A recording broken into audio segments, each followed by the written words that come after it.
Hey everyone, welcome back to Daily Tuition. In this tutorial, we are going to learn how to build this complete website really from the beginning. We're going to use HTML and CSS to build it and make it responsive.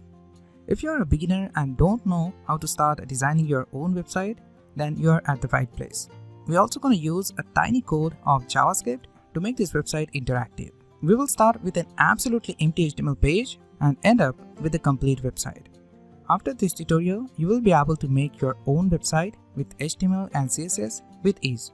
You will understand the importance of media query, CSS variable, flexbox, grid layout, and more. For this build, we are using only HTML and CSS for design, oval carousel to create carousel, font awesome website for icons, Google Fonts for font family, and add scrolling animation using animation on scroll library. You can notice this website is absolutely responsive for mobile, tablet, and any kind of device. So let's take a look at what we have inside this tutorial. When you open this website, you will see this amazing homepage with this curved background image. On the top, we're gonna create this navigation menu, which is undoubtedly absolutely responsive and has navigation links. Then we have a simple site title with background image and a button. Just after that, when you scroll down, we have a beautiful looking cards with auto sliding functionality. After every 3 seconds, card will slide automatically. You can notice when we scroll down, we had applied scrolling animation to the element. In this oval carousel, we have oval navigation, and this oval navigation helps us to navigate to the different cards.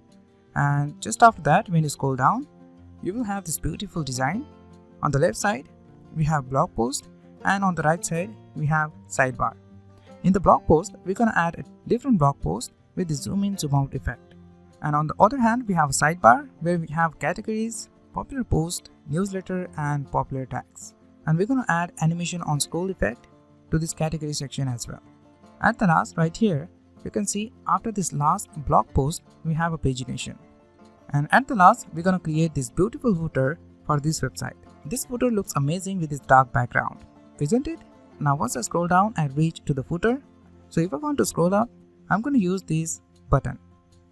When you click on this button, you're going to scroll at the top of this website. So this button will smoothly scroll up at the top of your website. Now this is all about desktop devices.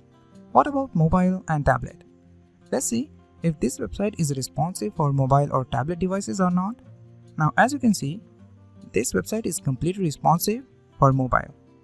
In this website, we have put every section in a very neat way. So the user will not disturb while using this website. If you open this website on tablet, it looks amazing on tablet as well.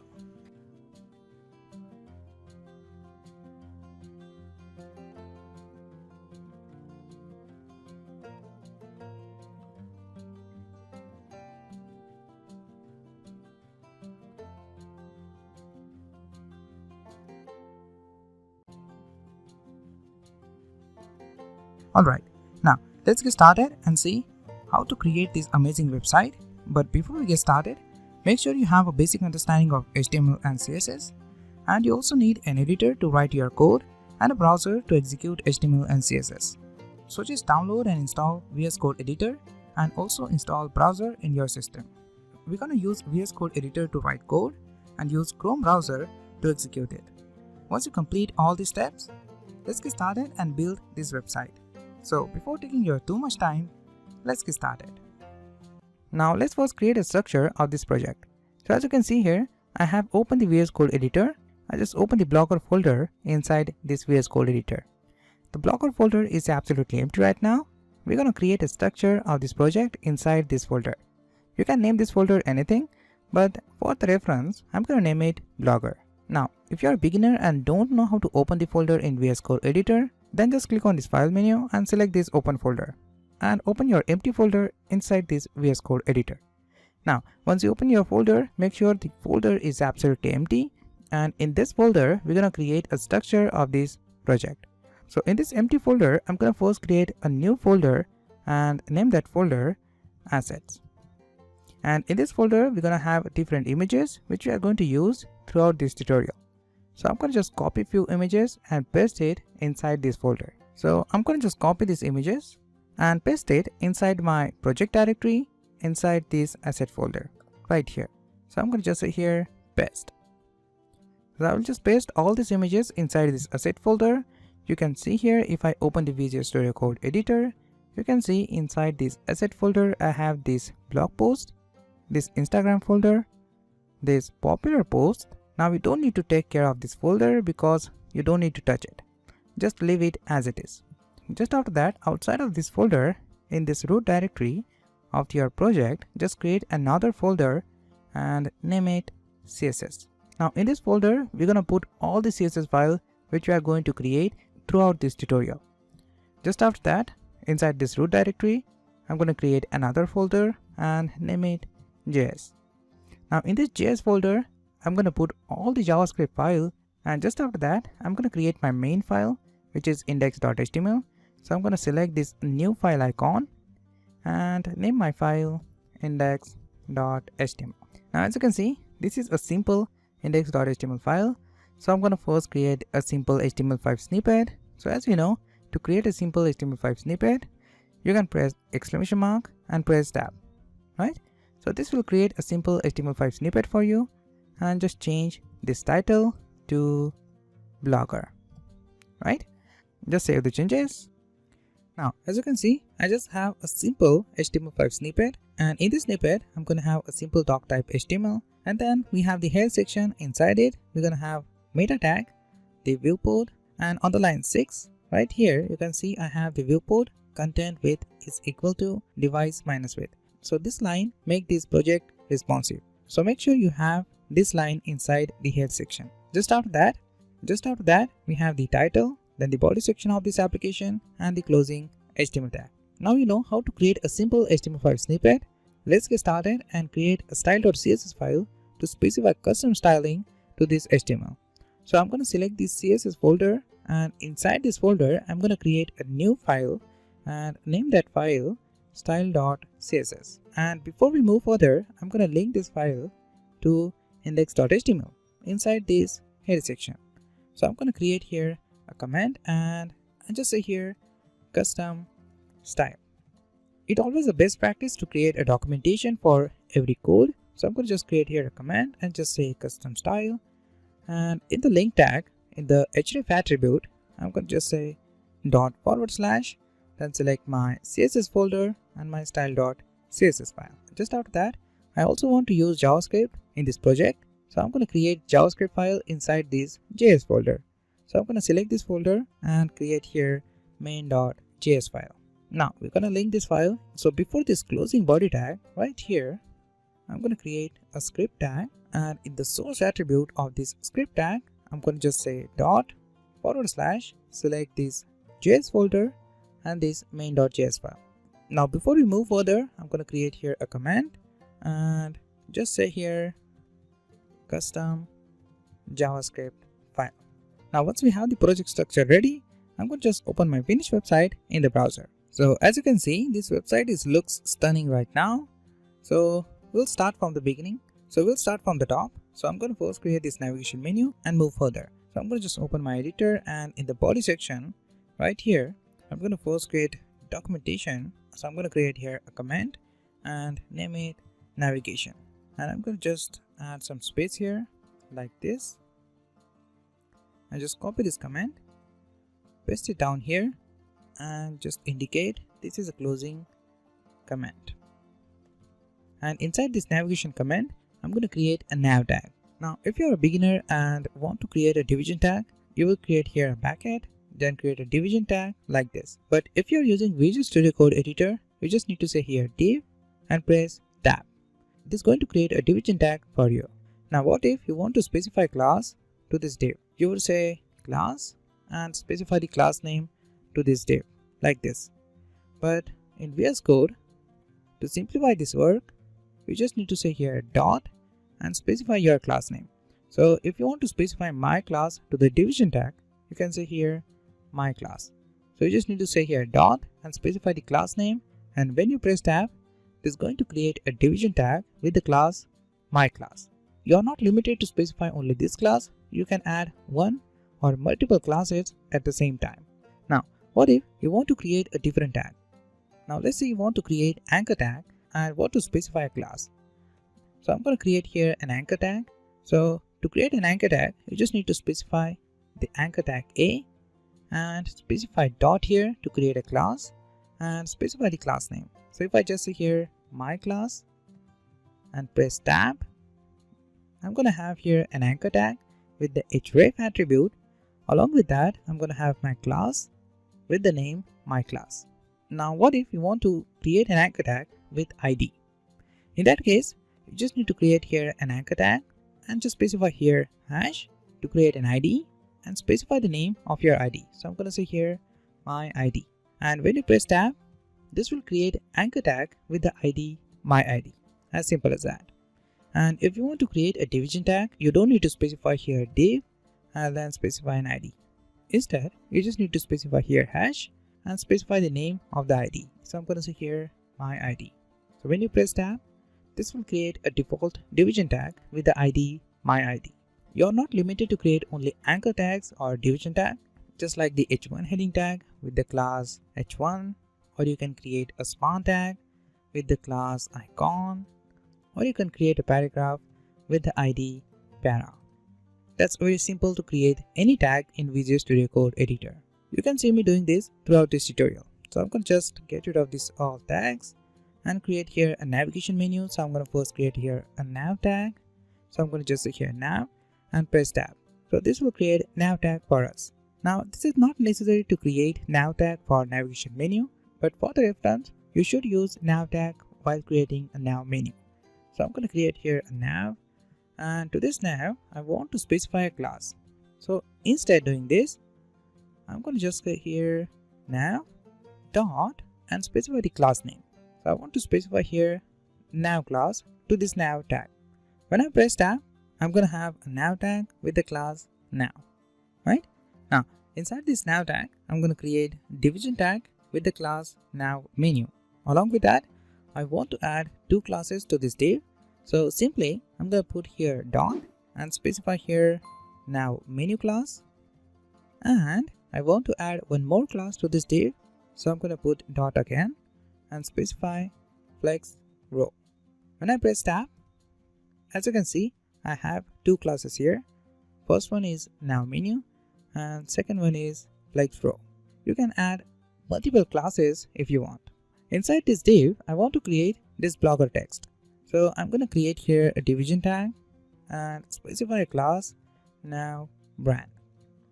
And in this div, I'm going to create anchor tag with the class text gray. And just after that, in the href attribute, I'm going to specify hash because I don't want to redirect this page anywhere. So I'm going to put here hash. So when you click on this anchor tag, this will reload the whole page. Just after that, in the text section right here, I'm going to specify blogger, the name of this website. If you want, you can choose image, an icon, or anything else. I'm going to choose a simple text here.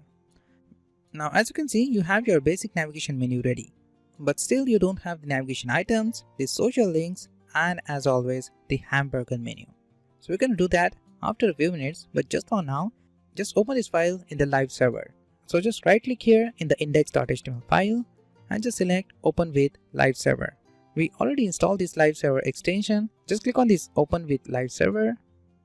This will open this file in the live server. You have your blogger text here. Now if you take a look at this blogger text, this is not look like as we did in this finished website. That is because of we did not specify any styling to these classes. So we're going to add styling to these classes inside this style.css file, which we already linked to the index.html right here. Now I just want to add some style to this navigation menu so it looks like the finished website. So I'm going to just open the style.css file and just toggle this window on the right side like this. Now in the style.css file, I'm going to first select the HTML, then select the body, and I want to remove margin from all the elements. So I'm going to select margin 0%, box sizing, border box. So this will include border and padding to the width and height of the element. And just after that, I'm going to see here overflow x hidden. Now once we have this HTML and body tag, I'm going to create here a command and I want to create here a CSS command and just add some space and just say here navbar. You can name this navigation menu styling anything, but I'm going to name it navbar. Just copy this command, paste it here, and just specify this is a closing command. So if I want to style this navigation menu, I will style it inside this block, right? Inside this comment block, I'm going to just select the nav class and I want to specify background color to this nav. So I'm going to say here background, and I want to specify white color to this background. So I'm going to just say here white. I'm going to specify padding to it. So I'm going to specify 0 for the top and bottom padding and 2 rem for the left and right padding. Just after that, I'm going to specify height, which is 0 rem, and minimum height is going to be 10 viewport height. Now if you take a look at these two properties, you're not going to understand what I want to create here. Now if you don't know why we use this minimum height and this height, then let me explain. In the last video, we just created a responsive navigation menu where we have these two properties. Using these two properties, we're going to create a collapsible navigation menu. So when we click on the toggle menu, I just want to collapse all the navigation items, and when I click on the toggle menu again, I want to hide all the nav items. So that is why I use these two properties for that. You will understand everything after a few minutes, but just for now, keep in mind we use height to collapse the navigation menu, and we use minimum height to specify height to this nav. Just after this minimum height, I'm going to say overflow hidden and save the changes. When I save it, you can see I have a space here. So as you can see here, I just added a left and right padding to this nav. Now just after that, I want to style this block of text. I'm going to first select the nav tag and then specify here nav brand class, which we specified to the div, and then select the anchor tag. So as you can see, if I just specify here font size 1.6 frame, this style will apply to this text, right? Now just after that, I just want to specify some padding to it. So I'm going to just say padding 1 rem to the top and bottom and 0 for the left and right. This will add some padding, and then I want to remove this border. So I'm going to just say here text decoration none. When I save it, you can see this border is gone. Now the downside of specifying this property here is whenever you specify this anchor tag, you need to repeat this property. In this HTML theme, I don't want a border to my any anchor tag. So what I'm going to do is, I'm going to just back here and create a comment and just specify here global classes. So in this command, I'm going to put my all global classes. So I'm going to close it like this. In this command, I'm going to specify all the global classes which we're going to specify to the element. Now in this global classes, I'm going to first select my anchor tag and specify text decoration none and save it. Now what I'm going to do is, I'm going to remove this property from here. So I don't need to repeat this property whenever I use anchor tag in this style sheet. Now just after that, I'm going to just back to my index.html file and just create these navigation items and these social icons. So I'm going to just open my index.html file, and in this file, just after this div right here, I'm going to create another div, and in this div I'm going to create another list. So I'm going to say here ul, and I want to specify a class to this ul tag. So I'm going to specify here now items, and in this ul tag I'm going to create my li tag. So I'm going to create here a list and specify now link class to this li tag. Now inside this li tag, I'm going to create anchor tag and just specify a text here home. So this is my first navigation item. I'm going to save it, and if I open my website, you can see I have this navigation item here. Now I just want to create my second navigation item, so I'm going to just select this line and just press Alt Shift down. So when I press Alt Shift down, this will duplicate these 3 lines. If you are using Windows, now in VS Code editor, it's very easy to copy these lines, right? Now let's move on and just change this navigation item to category. I'm going to name it category. You can specify anything else. Just after that, I'm going to select these 3 lines again, press Alt Shift down to duplicate this line. I'm going to do the same to create my 4th navigation item. Now I'm going to name this category to archive, and this is going to be pages. Oops, I think here I just forgot to add here anchor tag, closing anchor tag. Now I just want to create one more navigation item, so I'm going to select these 3 lines and press Alt Shift down key. So this will create one more navigation item, and I'm going to name it contact us. So as you can see, you have your different navigation items, but if you increase the size of this minimum height right here, if you specify 40 viewport height, you can see you have your all navigation items here.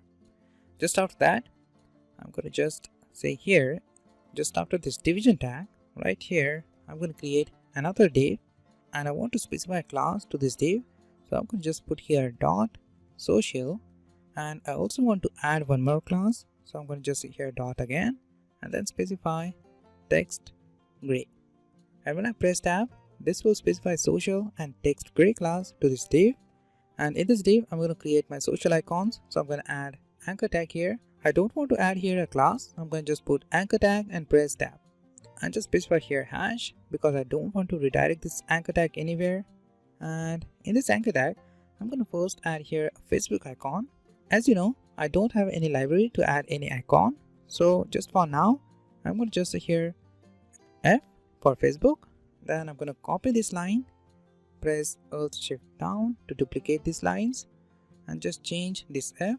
So I'm going to just say here Instagram. So I'm going to say here I. Change this F to Twitter, and just change this F to YouTube. I'm gonna get rid of this last anchor tag and just save it. Now as you can see, here you have your different icons. Now in this place, you're going to have your Facebook, Instagram, YouTube, and Twitter icon. Now once I have the navigation item, I'm going to style this navigation item to make it responsive. So I'm going to just open my style.css file, and in this style.css, I'm going to first toggle this window on the right side like this. And in this file, I'm going to style this navigation. Now if you open your index.html file, you can see I just specified flex row class to this div. Now I just want to first specify some properties to this flex row class. So I'm going to open style.css file, and in this global section right here inside it, I'm going to create a class flex row and specify some properties. So I'm going to specify here display flex, then specify flex direction row. Now when I save it, you can see all my navigation items is in the same row. What I'm going to do is, just after that, I just want to add some space between these navigation items. I want to center these navigation item links, and I want to place these social links on the right side of the screen. I'm going to do that using a very simple way. So I'm going to just create here, I'm going to first select the nav class, and then select nav menu. And to this nav menu, I'm going to specify justify content space between. So when you specify this property and save it, you can see I have space between these navigation items. Your navigation links is in the center of the document, and your social links is in the right side of the screen. Now you can do the same thing if you specify these two properties to this nav menu like this. If I save it, you can see you have the same result. But if you want to reuse these properties, you need to define it again. So instead of specifying this property to this nav menu, I'm going to create a new class which is flex row and specify that property right here. So we can use it as many times as we want. Just after that, I'm going to save the changes, and I just want to specify one more property here which is flex wrap. Save the changes, and let me explain what this property does. Now let me just erase this property, just get rid of this property. Just open the inspect tool. So I'm going to press Ctrl Shift I. If you are using Mac, then just press Command Shift I. Now as you can see here, you have your navigation menu. If you decrease the size of this navigation menu, you can see you have your awkward result here. I don't want this result. What I want to collapse these social icons down here when the size of this viewport is really minimum. So what I'm going to do is I'm going to just specify here flex wrap. When I save it, you can see if I minimize this viewport, you can see my social icons is collapsed to the next line. This will happen to the nav links as well, right? So this is the benefit of this property. Now just after that, I'm going to style these nav links. So I'm going to just open this CSS file, and right here I'm going to just say nav, and I just specify nav items. Right here you can see to the UL tag I just specify nav items. So I'm going to select it, nav items, and I want to just remove this text. So I'm going to say here list text type none. When I save it, you can see I don't have this text here. Just after that, I'm going to say here display flex, save the changes, and I want to say here margin 0. So when you specify display flex property, this will align all these navigation links in the same row. Now what if I use this UL tag again? In that case, you need to repeat this property again. So I'm going to just cut this property, and in the global section right here I'm going to create UL tag, and I'm going to specify that property here. So we don't need to repeat it again whenever we use UL tag. Now just after that, I'm going to style these navigation links. So I'm going to open the style.css file, and down here I'm going to first select the nav class, and just after that I'm going to select nav items and then select nav link. To this nav link, I'm going to specify padding 1.6 rem to the top and bottom, and 1 rem to the left and right. Save the changes. This will add some padding. Then I'm going to specify here font size, which is 1.1 rem, and position, which is relative. Save the changes, and just after that, let me just add some styling to the social icons. So down here, I'm going to just specify social icon styling. So I'm going to select now, then select the social class, and to this social class I'm going to specify padding, which is 1.4 rem to the top and bottom, and specify 0 for the left and right. Save the changes. So this will add padding to these social icons. I also want to add some padding to this text as well. Now to add padding to your brand name, I'm going to just specify here display block.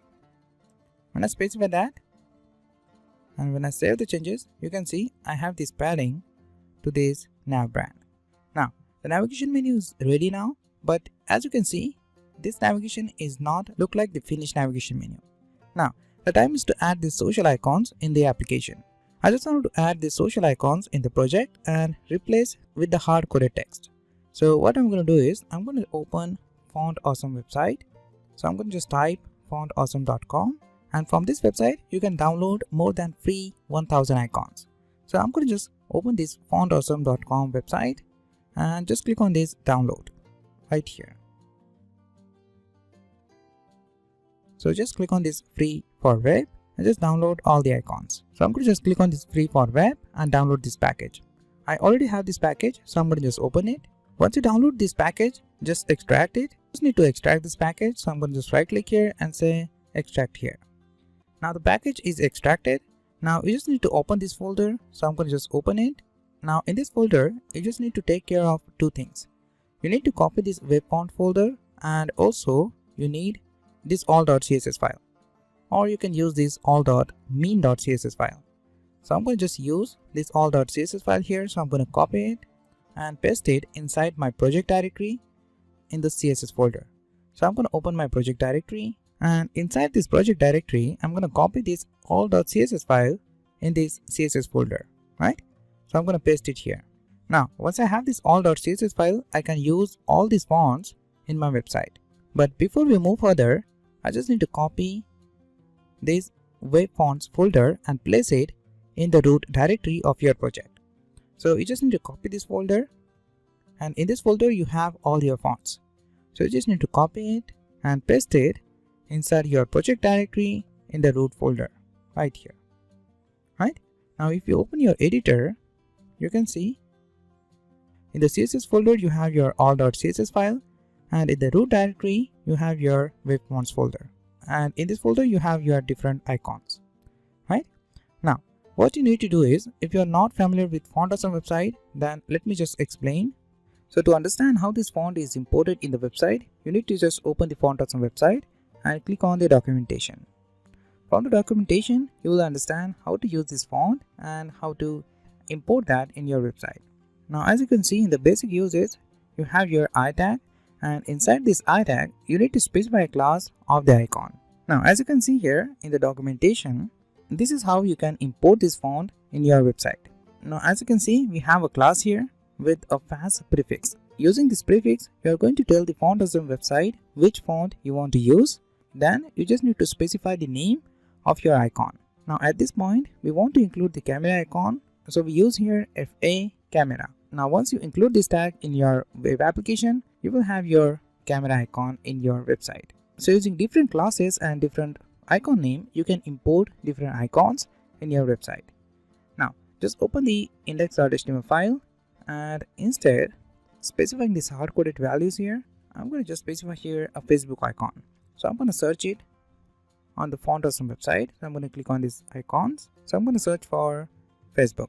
So I'm going to search it here, Facebook, and you can see as a result, you can get your Facebook icon. So I'm going to choose this icon. So I'm going to just open this icon. Now I want to import this icon in my application. So I just need to copy this HTML tag. So I'm going to just copy it by clicking on this tag like this and just paste it right here, right? Save the changes.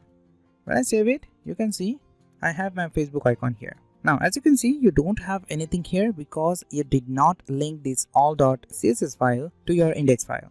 So what we need to do is, we need to first include this file in the index. You need to link this file to your index file. In the head section right here, I'm going to create a command and just specify here Font Awesome icons and link this file using link tag. So I'm going to say here link, specify the CSS folder and all.css file.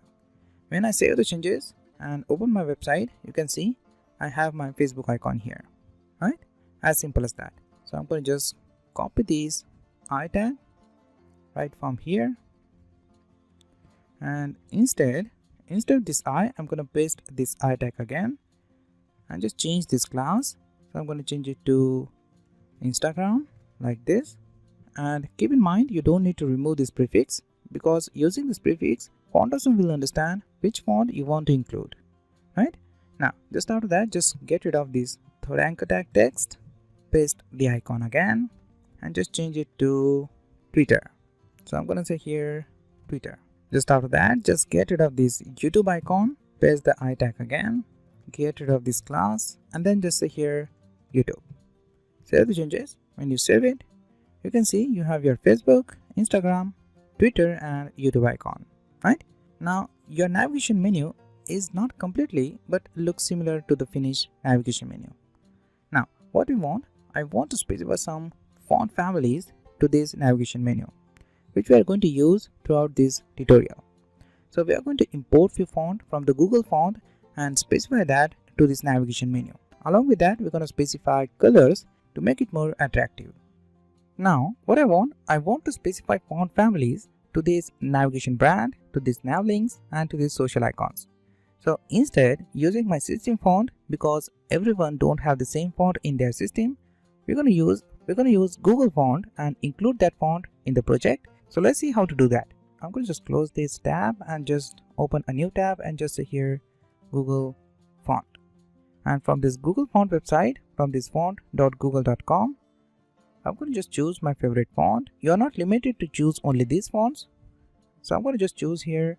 I'm going to first select my first font, Abel. So this is my first font. So I'm going to click on this, select this font icon. So as you can see, I have just selected my first font.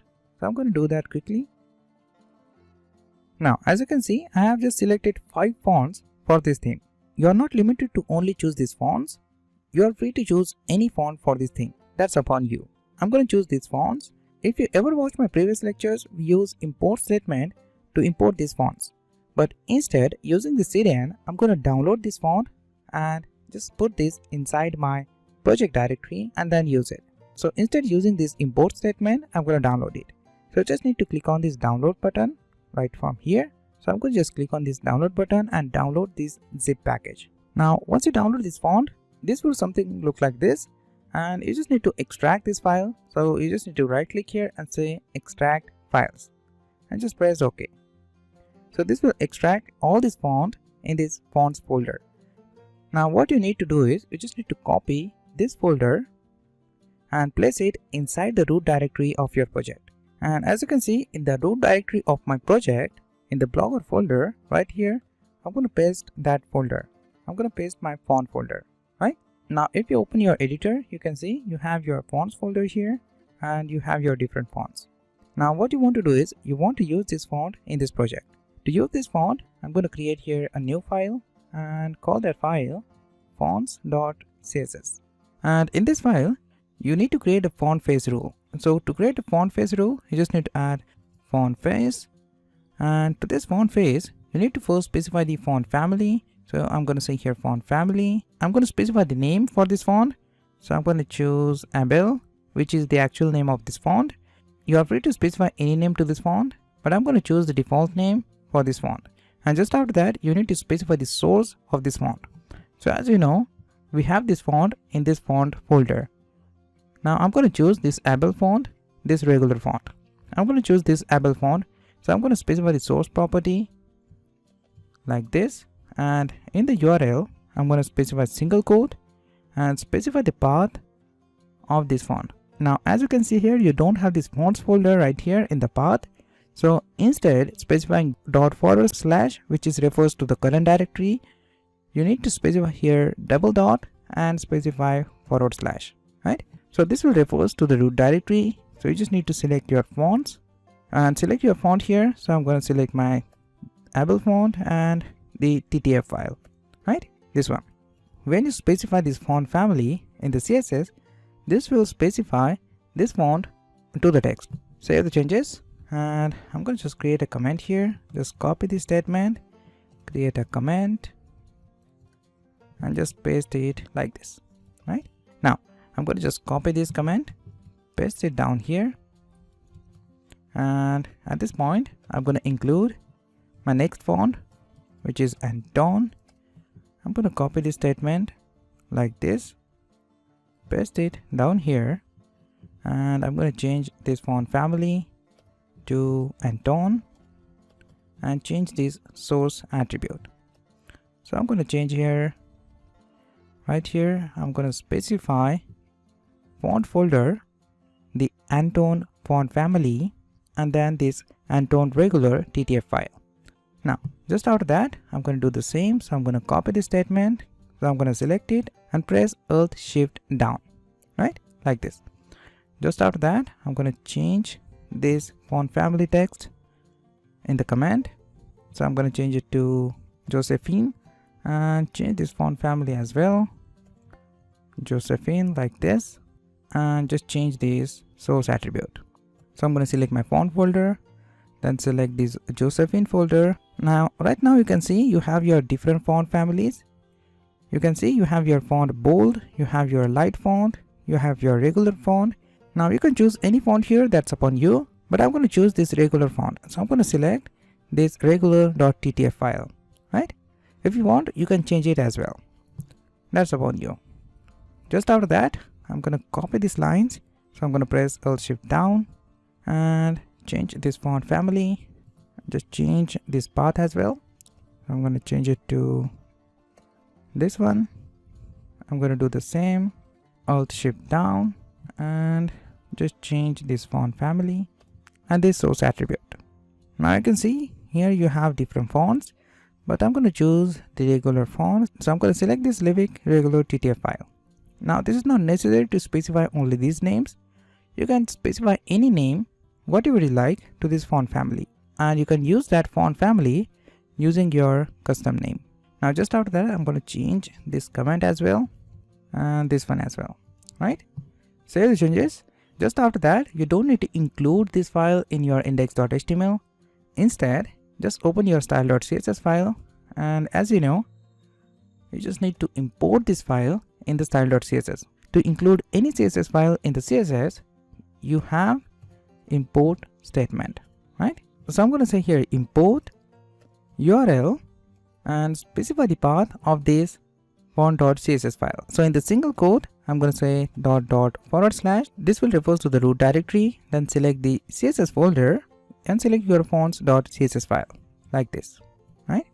Save the changes, and now you can use any font from these font families, right? As simple as that. Once you have this file, I want to specify font family to my navigation brand, to this navigation brand.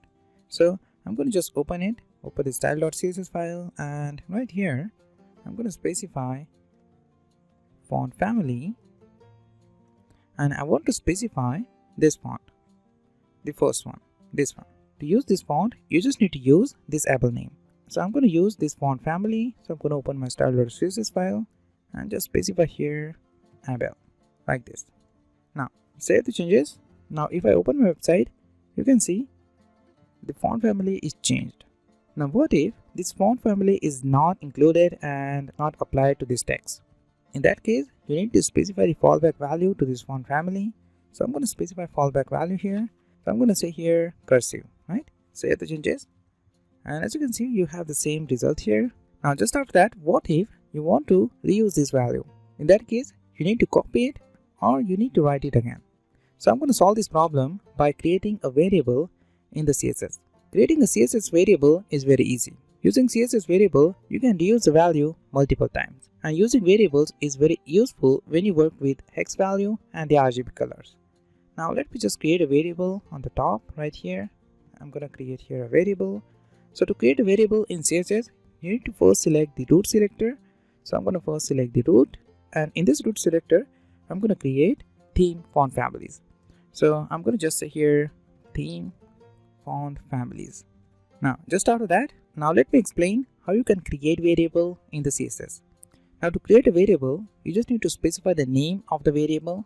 So the variable will always start with the prefix double dash. So you need to specify here double dash and specify the name of your variable. So I'm going to specify here a name, able, and specify my value here. So I'm going to specify my value.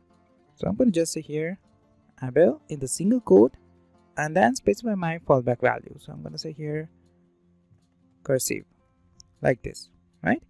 So now save the changes, and instead of using this hard-coded value, I'm going to use here a variable.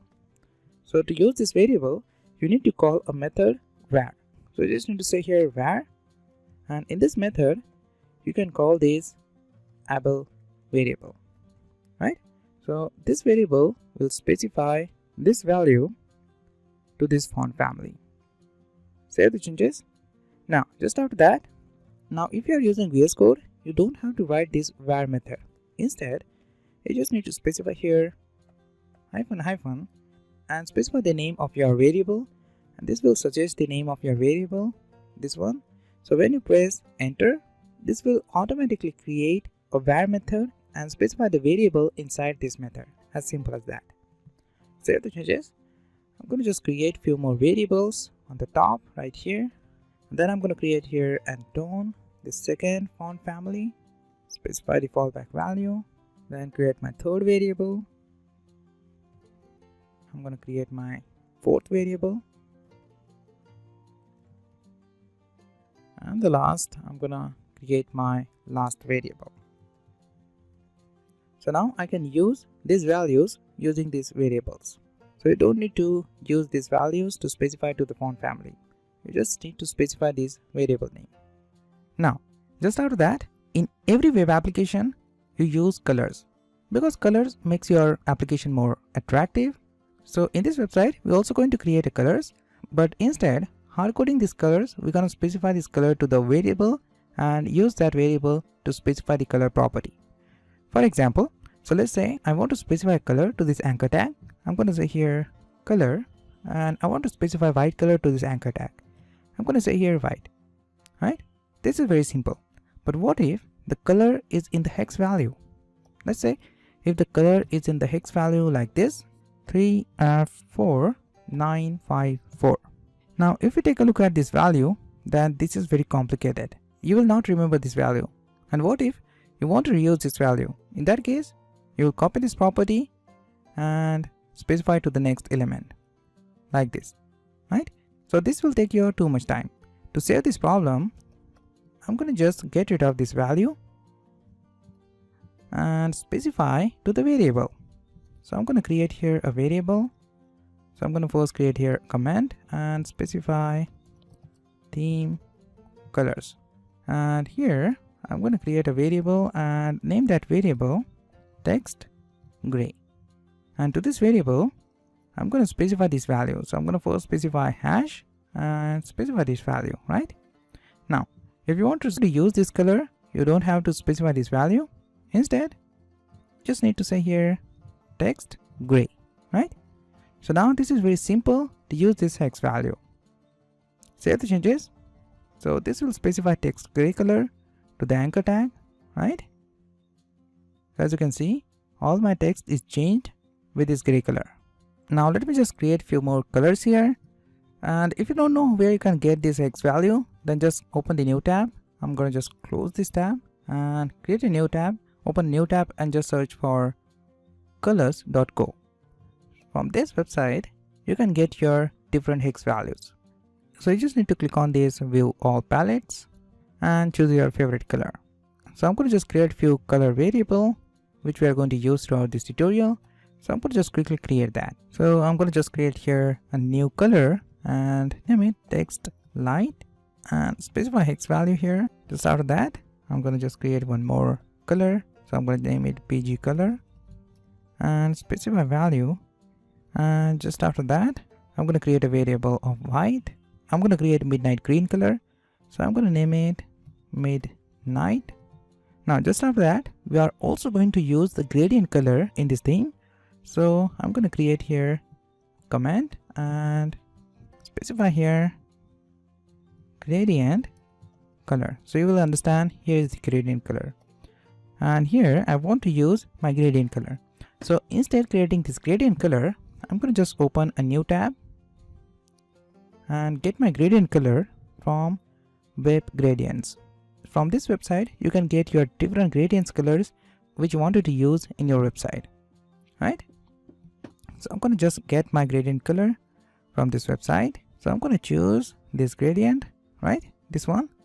So I'm going to just copy this CSS. So I'm going to just click here and just paste it right here.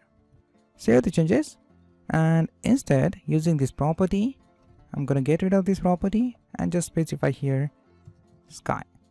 So using the sky variable, you can access this gradient color. Save the changes. And just after that, I'm going to specify all these colors to my HTML elements. As simple as that. Now just after that, I'm going to change the size of this font. So I'm going to just say here font size. And I want to specify here 1.6 rem font size. So I'm going to increase the size of this blogger text. Just after that, I'm going to specify font family and font size to these nav links. So I'm going to just say here to these nav links, I'm going to specify font family and I'm going to choose here this font and font size is going to be 1.1 rem. Save the changes. Now I want to just change this font family because it looks similar. So as you can see, I have a different font to this nav brand class. So I'm going to change it. So I'm going to change it to this one and save the changes. So it looks like the finished navigation menu. Now just after that, I want to specify some hover effect to this navigation menu. So right here, so I'm going to just say here when I hover on this navigation link, so I'm going to copy this selector and paste it down here. When I hover on this nav link, I want to specify a background color. So I'm going to say here background color and call the variable midnight. This one, right? Save the changes. And when you hover on these nav links, you can see you have this background color. Just after that, I want to change the color of these nav links. So I'm going to just paste the selector again like this. And when I hover on these nav links, I want to change the color of the anchor tag and specify a color white. Save the changes. So you can see this type of result here. Just after that, I'm going to add some space between these social icons. So down here, just after this social class, I'm going to select now again, select the social and select the I tag. And I'm going to specify padding to the social icons. So I'm going to say padding 0 for the top and bottom and 0.2 rem for the left and right. And you can see I have some padding between these social icons. Now when I hover on these social icons, I want to change the color of these icons. So I just want to say here now social and select the I tag, and when I hover on it, I want to change the color of this icon. If you ask me why I use here hex value instead using variable, and why I choose hex value here, because I'm going to use this value only once. That is why I use this hex value here instead storing this value in the variable. So I'm going to save it. Now as you can see, when you hover on this social icon, so you can see you have this color. Now just after that, let me just check this navigation menu is responsive or not. So I'm going to just open the inspect tool. So I'm going to press Ctrl Shift I, and as you can see, this navigation is not responsive. So to make this navigation responsive, I'm going to use media query here. So I'm going to just create here a command and just specify here a command and just say viewport less than or equal to 750 pixel. And just after that, I'm going to just close it like this. Now in this block, in this comment block, I'm going to just add a media query. So I'm going to just say here media. And if I want to explain what is media query, then I would say using media query, you can create a responsive website. Now, for example, now if the media query viewport is less than or equal to 750 pixel, I want to specify a different property to the HTML element. Let me give a very simple example to understand what is media query and how you can use it. So I'm going to just say here media only screen. I'm going to apply this media to the screen, and I'm going to just say here max width is equal to or less than 750 pixel. I'm going to specify CSS property to the element if the viewport is less than or equal to 750 pixel. So whatever you put inside this block is going to apply to the element if the viewport is less than or equal to 750 pixel. Now I'm going to just create here a now, and as you can see here, I just specify white background color to this now. So instead by specifying this white background color, I'm going to just say here background black. Save the changes, open the browser. Now as you can see, if the viewport right here, you can see the width of the viewport is less than 750 pixel or equal to 750 pixel, I'm going to specify black color to the navigation. Now let me just increase the size. Now as you can see, if the viewport is greater than 750 pixel, I am going to specify the default property, which is the default white color, to this navigation menu. And if the viewport, this width, is less than 750 or equal to 750, I'm going to specify black background color to this navigation menu. So if the viewport is less than 750, you can see I have this background color to this navigation menu, right? As simple as that. So using this media query, I can specify different properties to these HTML elements.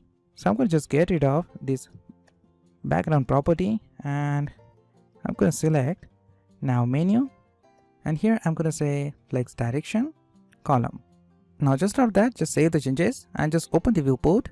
And as you can see here, if the viewport is greater than 750 pixel, I'm not going to have any result here. But now if the viewport is less than or equal to 750 pixel, I'm going to specify this flex direction to the now menu, right? Now let me just decrease the size of the viewport, right? So as you can see, the division tag is collapsed to the next line. Now let me just show you what is the before and after effect of this property. Now if we don't have this property, you're going to get this type of result, right? But if you have this property, you're going to get this type of result.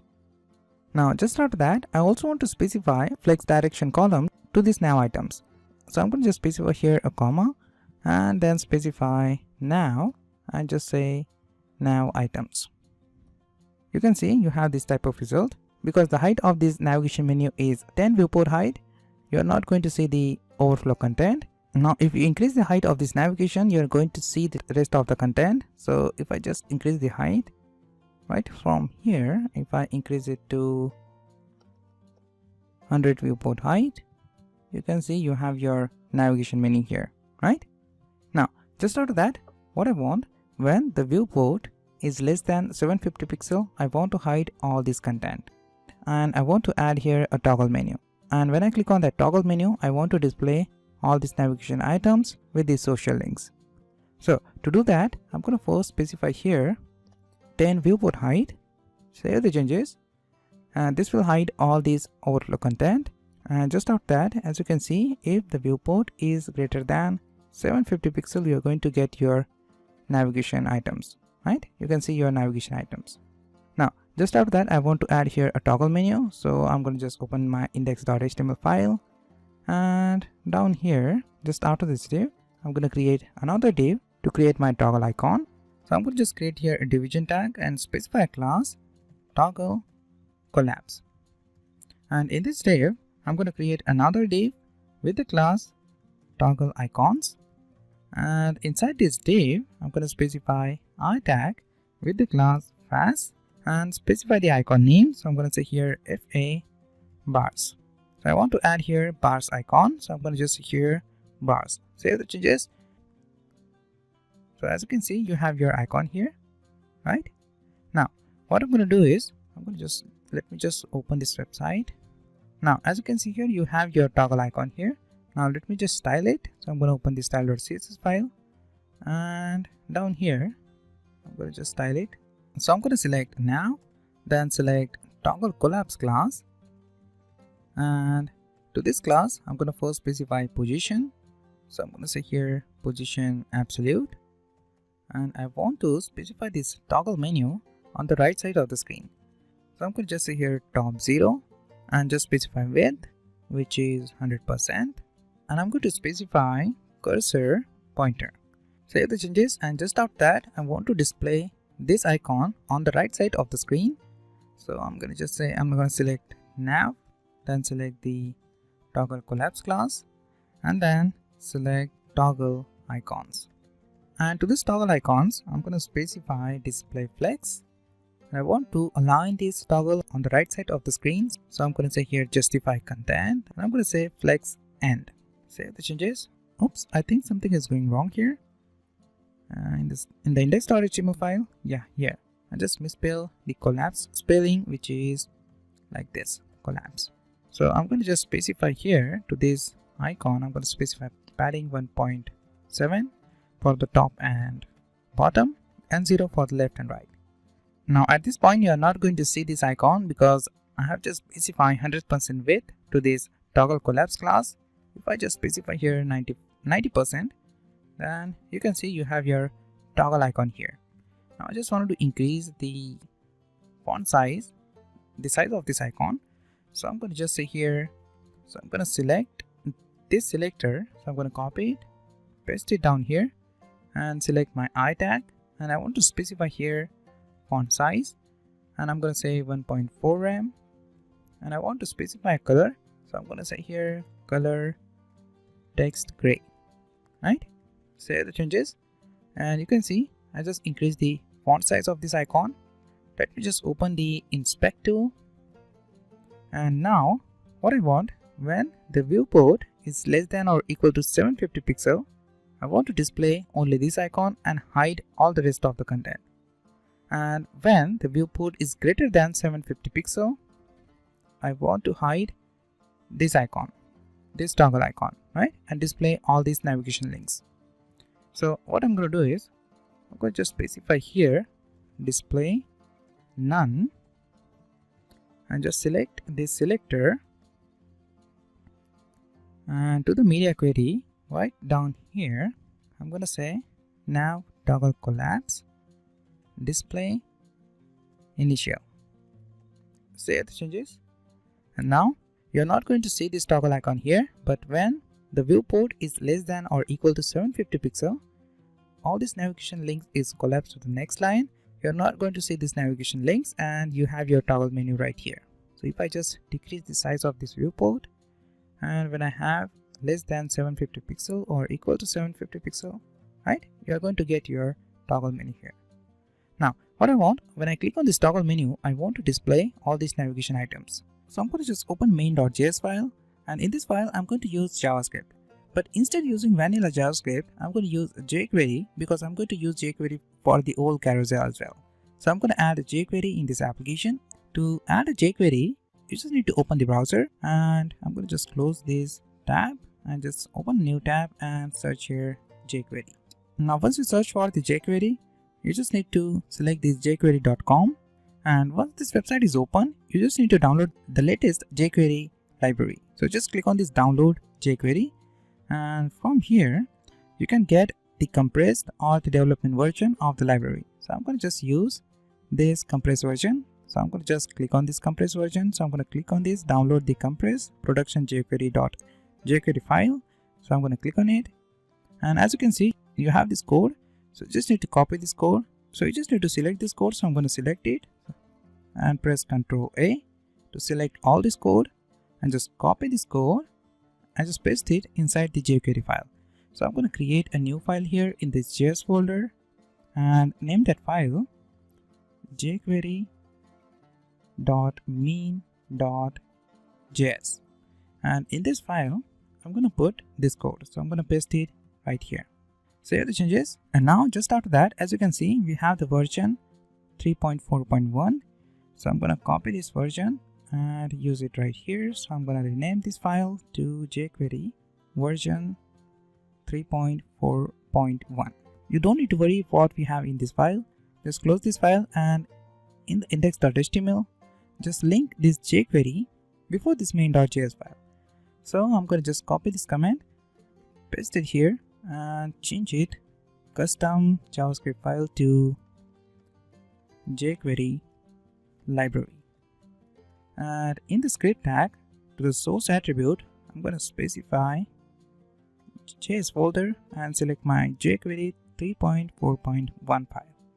Save the changes and open the main.js file. Once we link this jQuery, I'm going to just create here. So I'm going to just call the jQuery object and just say here document.ready, and in the ready function, I'm going to call a function, the callback function. And in this function, so when the document is completely ready, I'm going to execute this function. And in this function, what we're going to do is I'm going to select the nav tag. So I'm going to create a variable of jQuery. So I'm going to call the jQuery object and say now is equal to, call the jQuery object again, and then just say here dot nav. So I'm going to select the nav element and specify that to the variable. And just after that, I'm going to create here one more variable and name it toggle collapse. And to this variable, I'm going to specify my toggle collapse element. So I'm going to say here toggle collapse. Now make sure this class is identical to the toggle collapse class, to this class, right? Now just after that, I'm going to create on-click event to this toggle collapse. So when I click on this toggle menu, I want to increase the height of this navigation menu. So what I'm going to do is I'm going to just create here a command, and I'm going to first specify click event on toggle menu, and I'm going to say here toggle collapse dot click. I'm going to call the click event of this toggle menu. So when I click on this toggle menu, I want to execute this function. And what we have in this function, I'm going to say here, I'm going to call now here, the now variable dot, and then I'm going to call toggle class method. So I'm going to say here toggle class. Now using this method, you can add and remove multiple CSS classes at the same time. Now just after that, to this method, I'm going to specify collapse class. We don't have this class yet, so I'm going to create this class in the style.css file. But for now, what we had done here, when we click on this toggle menu, I'm going to increase the height of this navigation menu. So I'm going to first select this nav tag, and using this collapse class, I'm going to increase the height of this nav. Open the style.css file, and down here, I'm going to create that collapse class and specify height. and height is going to be something 20 rem. Save the changes. Now if I click on this toggle menu, right, I'm going to get my navigation item, but I just want to increase this value to 30 rem. Save the changes. Now you can see I have my toggle menu. So when I click on this toggle menu again, this will hide these navigation links, right? So this will happen using this toggle class. If you wanted to understand how to create this complete navigation menu, I have separate dedicated video for that. You can watch that video on the top right corner of the screen from here. But for now, I'm going to move on, and just after that, I'm going to open this style.css file, and to this nav class, I'm going to specify transition to the height property. So I'm going to say here height 1 second and specify the easing function. So I'm going to say here ease in out. Save the changes, and when I click on this toggle menu, you're going to get this type of result, right? Now as you can see, the navigation menu is ready.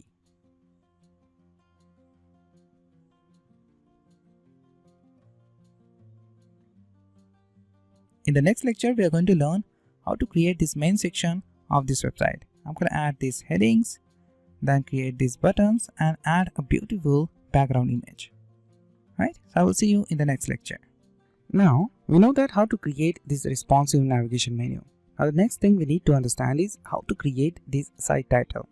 So I'm going to start with this beautiful background, then add this h3 heading tag, then add this h1 heading tag, and along with that we have here a button, and we add an hover effect to this button. So let's see how to do that. So I'm going to just open the index.html file, and in this file you can see this is my navigation section.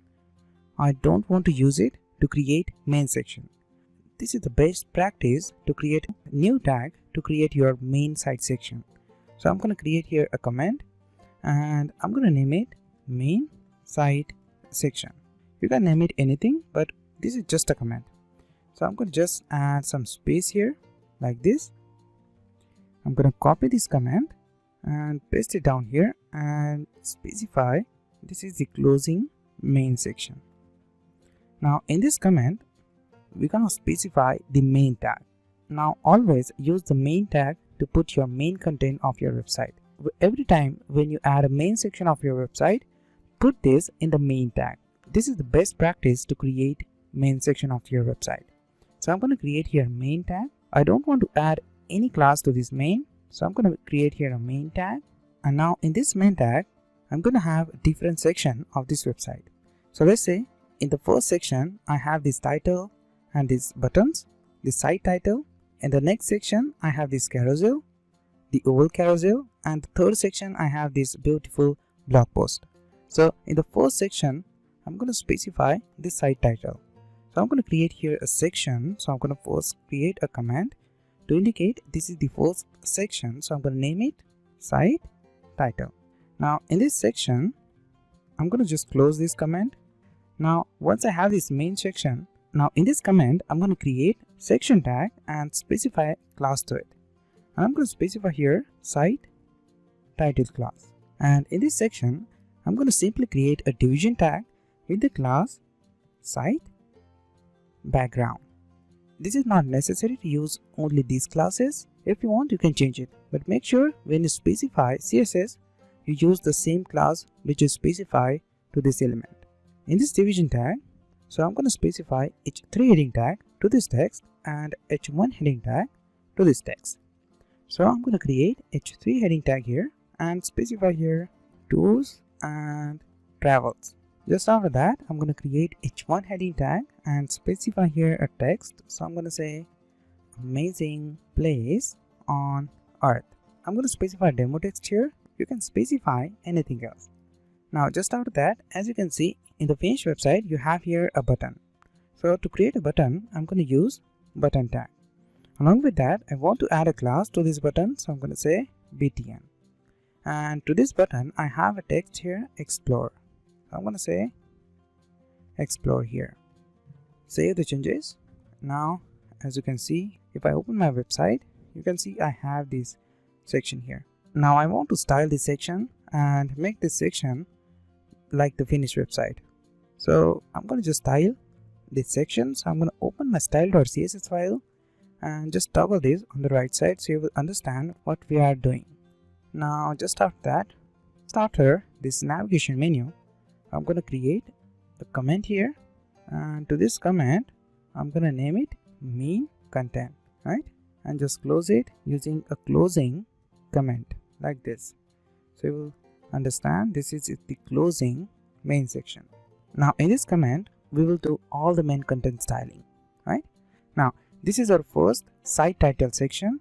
So I'm going to create a comment here and name that site title. Copy this comment, paste it here and just close it. We're going to specify site title styling inside this block, right? So I'm going to just create here. I'm going to first select the main tag and then select site title. So if you open your index.html file, you can see you have here a main tag and we have here a class site title. Now we don't need to select the now because we have this site title inside this main tag.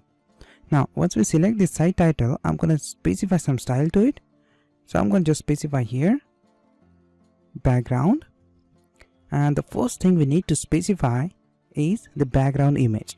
So I'm going to just specify here URL, and inside it I want to specify here an image. So I'm going to specify this image here. So I'm going to specify the root path of the application. To specify it, specify // So this refers to the root directory, and in the root directory I have asset folder. So I'm going to select it and then select the background image. I have this background image, so I'm going to select this background image here. So I'm going to select it, and just after that I'm going to specify background size, cover, and then specify some height. So I'm going to specify height here 110 viewport height. Once I save it, you can see I have this beautiful background image to my website. Now just after that I want to center this text. To do that, I'm going to specify here display property. So I'm going to say display flex, and I want to center this horizontally. So I'm going to say here justify content center. When I save these changes, you can see I have all my text at the center of this document. Now just after that, I'm going to select this site background class, and to select it I'm going to first select the main tag and then select site title and then select site background. Now to this site background I want to first add space to this text. So I'm going to specify padding top, and I want to add here 10 rem padding to this text. So when I save it, you can see I have some padding to this text. Now once I have this padding, I'm going to align this center. So I'm going to say here text align center, and I want to specify color. So I'm going to specify color white. I'm going to use here a variable. Save the changes. Now as you can see here, I have my text here with the white color. Now just after that, I'm going to select my main tag, then select the site title class, and then select h1 and h3 heading tag, and I want to specify margin to it. So I'm going to specify margin 0.3 rem. So this will specify top, right, left, and bottom margin. When I save the changes, right, so this will specify 0.3 margin to this h1 and to this h3 text. Now just after that, I'm going to select my main tag, then select site title, and then select btn class. Now as you know, we have this btn class to this button.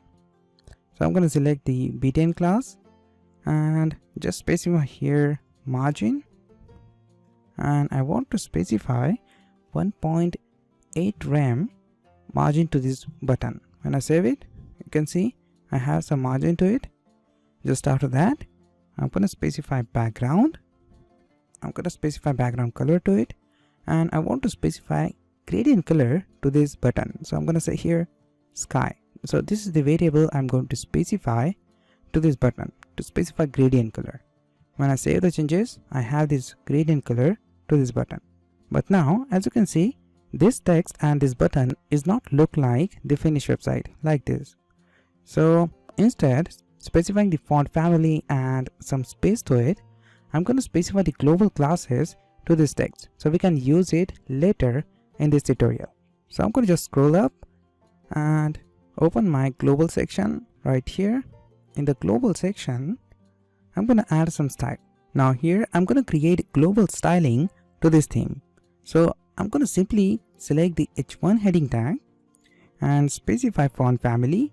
So I'm going to say here font family, and I'm going to choose my variable here, this one. And just after that, I want to specify font size to this text. So I'm going to just specify font size, which is 2.5 rem. When I save the changes, you can see I have the similar result what we have in this finished website. Just after that, I'm going to select this H3 heading tag. So I'm going to select it, and I want to specify here font family Abel. So I'm going to select this font family and specify font size, which is 1.3 rem. So as you can see here, I just specify this global styling to the H1 and H3 heading tag.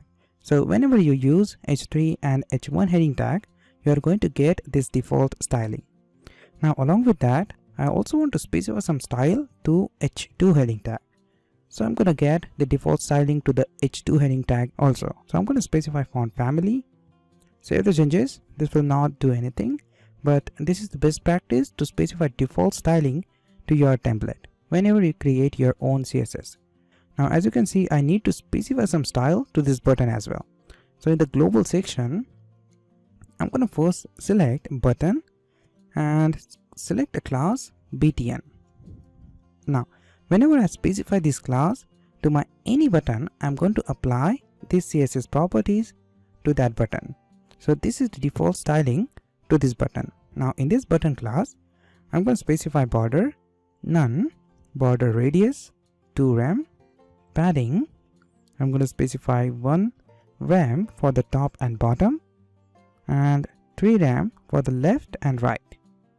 When I save it, you can see we have this button here, and I want to specify font size 1 rem, and font family is going to be this. And the last property, I want to change the cursor when I hover on this button. So I'm going to say here cursor pointer. When I save the changes, you can see I'm going to just change my cursor when I hover on this button. Now just after that, I want to create hover effect on this button. So I'm not going to do that in this global section. Instead, I'm going to do it in the site title section. So I just specify this global styling to my all buttons. So whenever I use button with this btn class, I'm going to have this default styling to the button. Now in the site title section right here, I'm going to create hover effect to this button. So I'm going to select main tag, then select the site title, and then select the btn class. And to this btn, when I hover on it, I want to specify some style. So I'm going to specify here background transparent, then specify border 1 pixel solid white. When I save it and when I hover on it, you can see this type of result. Now the last thing, I need to change this text. I'm going to just say color and just change it to white, right? Save the changes, and as you can see here, I have this type of result here. Now it's very easy to create this site title, isn't it? Now the next section, we are going to create this beautiful carousel with this carousel navigation. We're also going to add this background image. We are going to create these cards with this image, these buttons, and we're also going to add this beautiful background image. So let's see how to do it.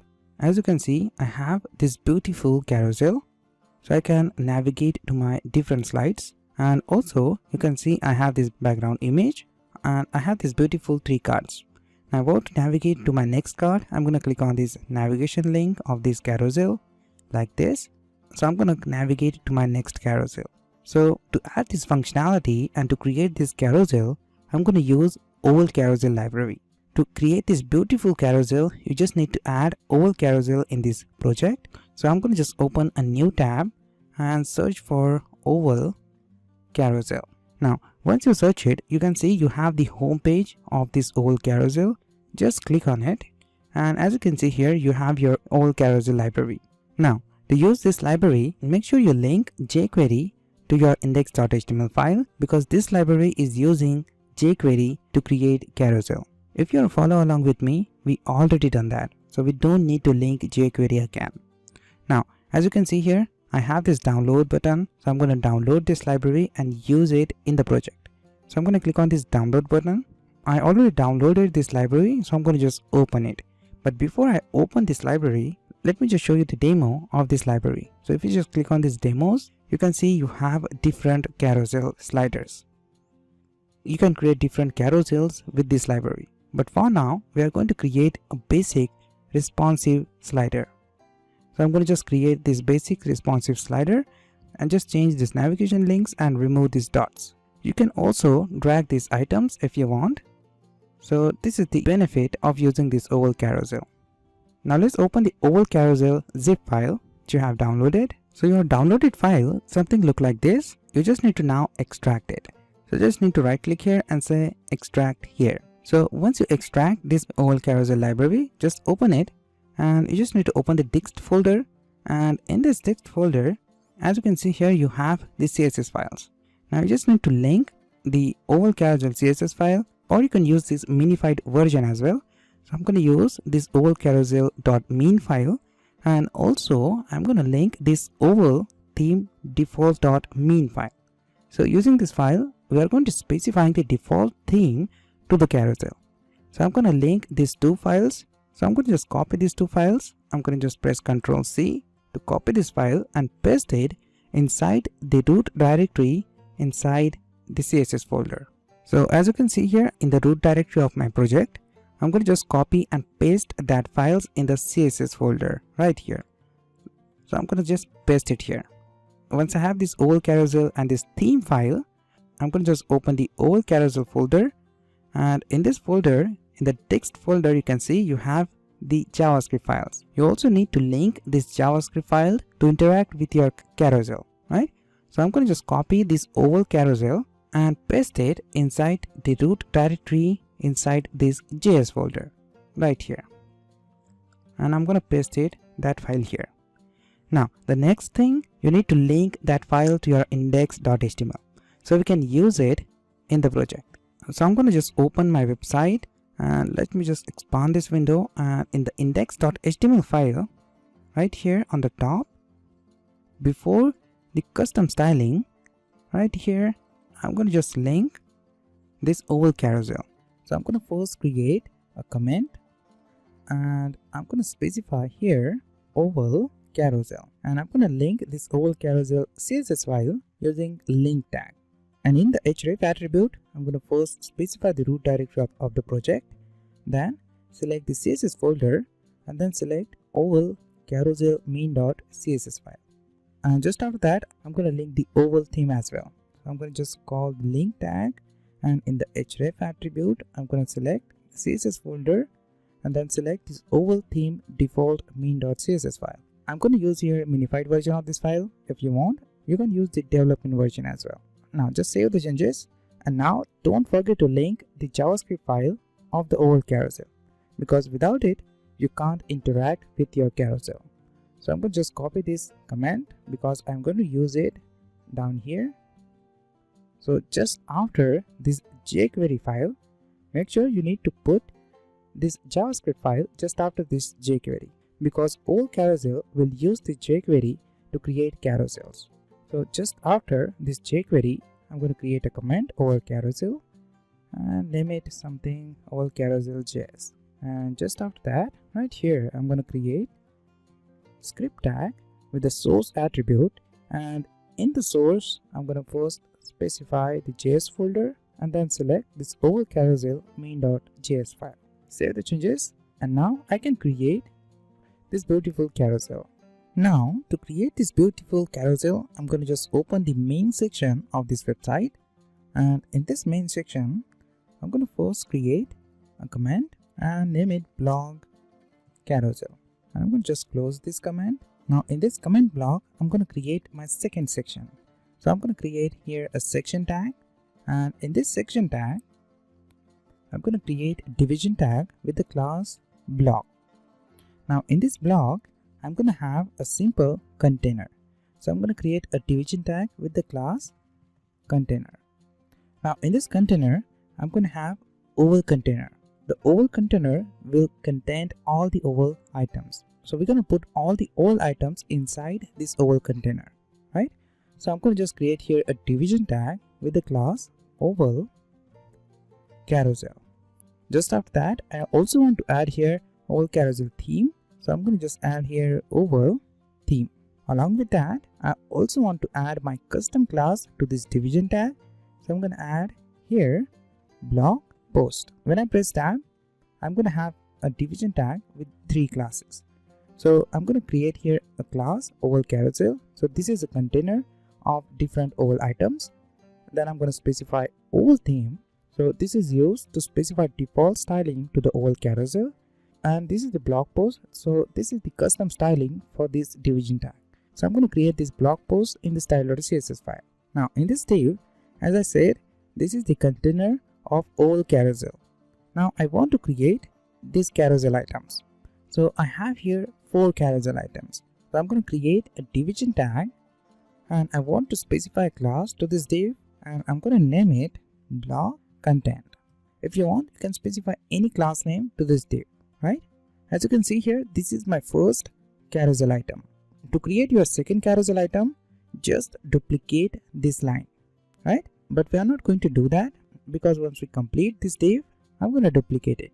So first in this div, I'm going to add img tag with the source attribute. And to this source, I want to specify my image. So I'm going to select asset folder, select the blog post folder, and I'm going to select my first image here. So I'm going to select here post 1, this image. And in the alt attribute, I'm going to name post 1. Now just after this image, I'm going to create here a division tag and specify blog title.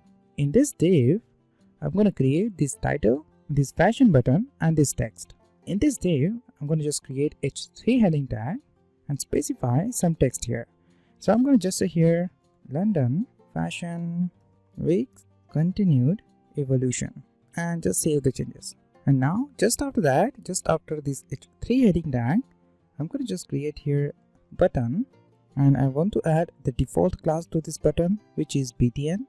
So as you know, we already specified default styling to this btn class, and I'm going to specify here a text which is fashion.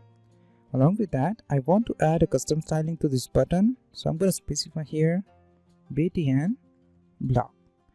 Just after that, just after this button, I'm going to add a span tag and specify here a text 2 minutes.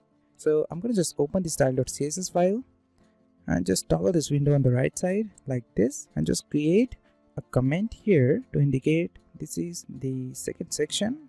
So I'm going to just create here a comment blog carousel and just close this comment. So I'm going to copy it, paste it down here. Now to style this blog section, I'm going to first select this blog class. So I'm going to just open my style.css file and inside it, I'm going to first select the main tag and select the blog class. Now in this blog class, I'm going to first specify this background image. So I'm going to just specify here background, and in the URL, I'm going to specify the image. So I'm going to just specify the root path. So I'm going to just select the asset folder, and inside this asset folder, I'm going to select this abstract file, abstract 0.1 png file. I'm going to specify background repeat, no repeat, and just after that, I'm going to specify background position, right? And I want to add some height and width to this block. So I'm going to specify here height 100, viewport height, and I'm going to specify width, which is 100%. Save the changes, and when you save it, you can see you have your blog section here. But where is your content? Where the content is gone? If you open your index file, you know that we have this content inside this blog class. But where is the content now?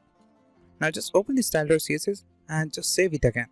When you save this file, you can see you have your content here for just a few seconds. Now when I save this file, right? So as you can see here, you have your content only for a few seconds and the content will disappear after a few seconds. This will happen because you specify here in the index.html file, you initialize this div as oval carousel, but you have not called the oval carousel function.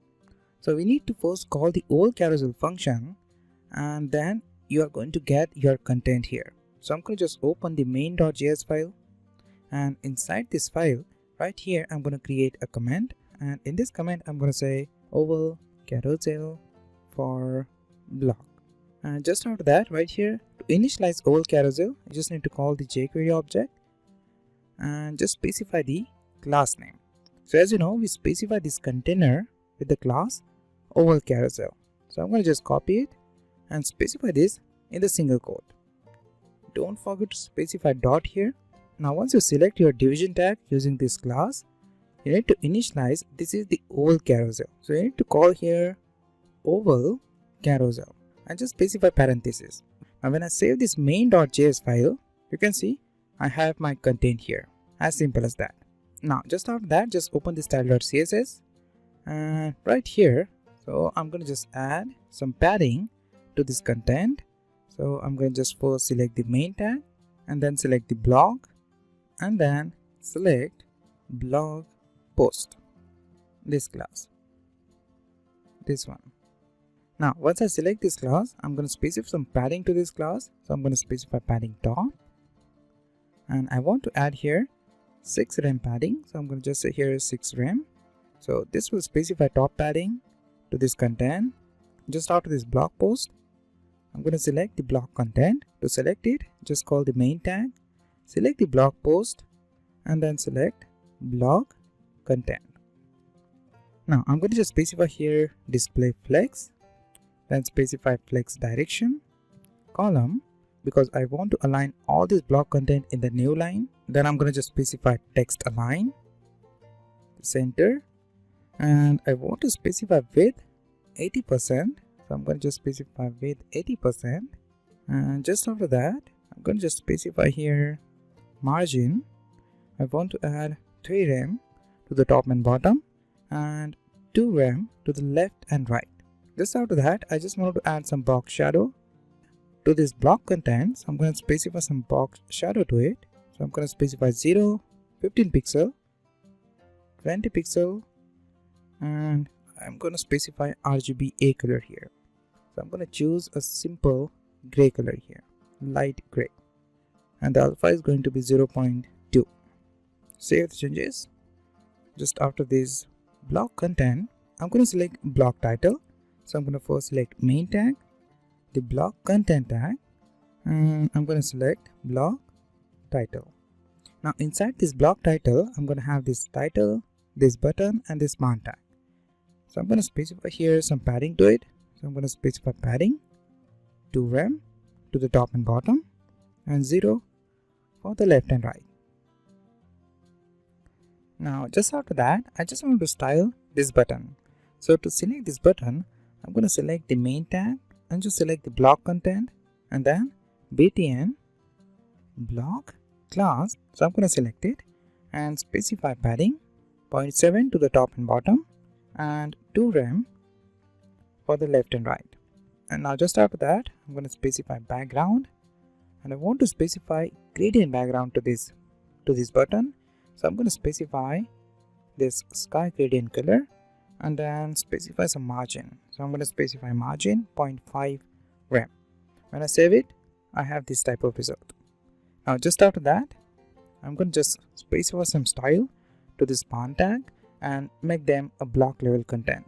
So to make this span as a block level content and add this span in the next line, I'm going to add here a main tag, select the block content and just specify here a span. Now to this span, I'm going to specify display block. When I save it, I have this span in the next line. I just specify display block to this span. Now I just want to specify some font family to this span. So I'm going to do that in the global section. So I'm going to do it right here in the global section. I'm going to specify span tag. So I'm going to specify font family. When I save it, I have this font family to my span tag, right? Now this is your first carousel item. I want to make 3 more. Now I'm going to create here 4 carousel items. If you want, you can create more than that. So let's create 3 more carousels. So I'm going to just open the index.html file, and inside it, you don't need to write any code now. Instead, you just need to copy this division tag, this block content division tag, because this is your first carousel item. So I'm going to just minimize it, select it, and just press Alt Shift down. When you press it, you can see you have your second carousel item. I'm going to do the same. I'm going to press Alt Shift down again to create my fourth carousel item. When you expand this, you can see here you have your 4 carousel items.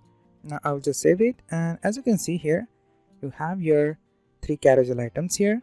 Now what I want to change this image. So I'm going to change it. So I'm going to change this image to post3.jpg.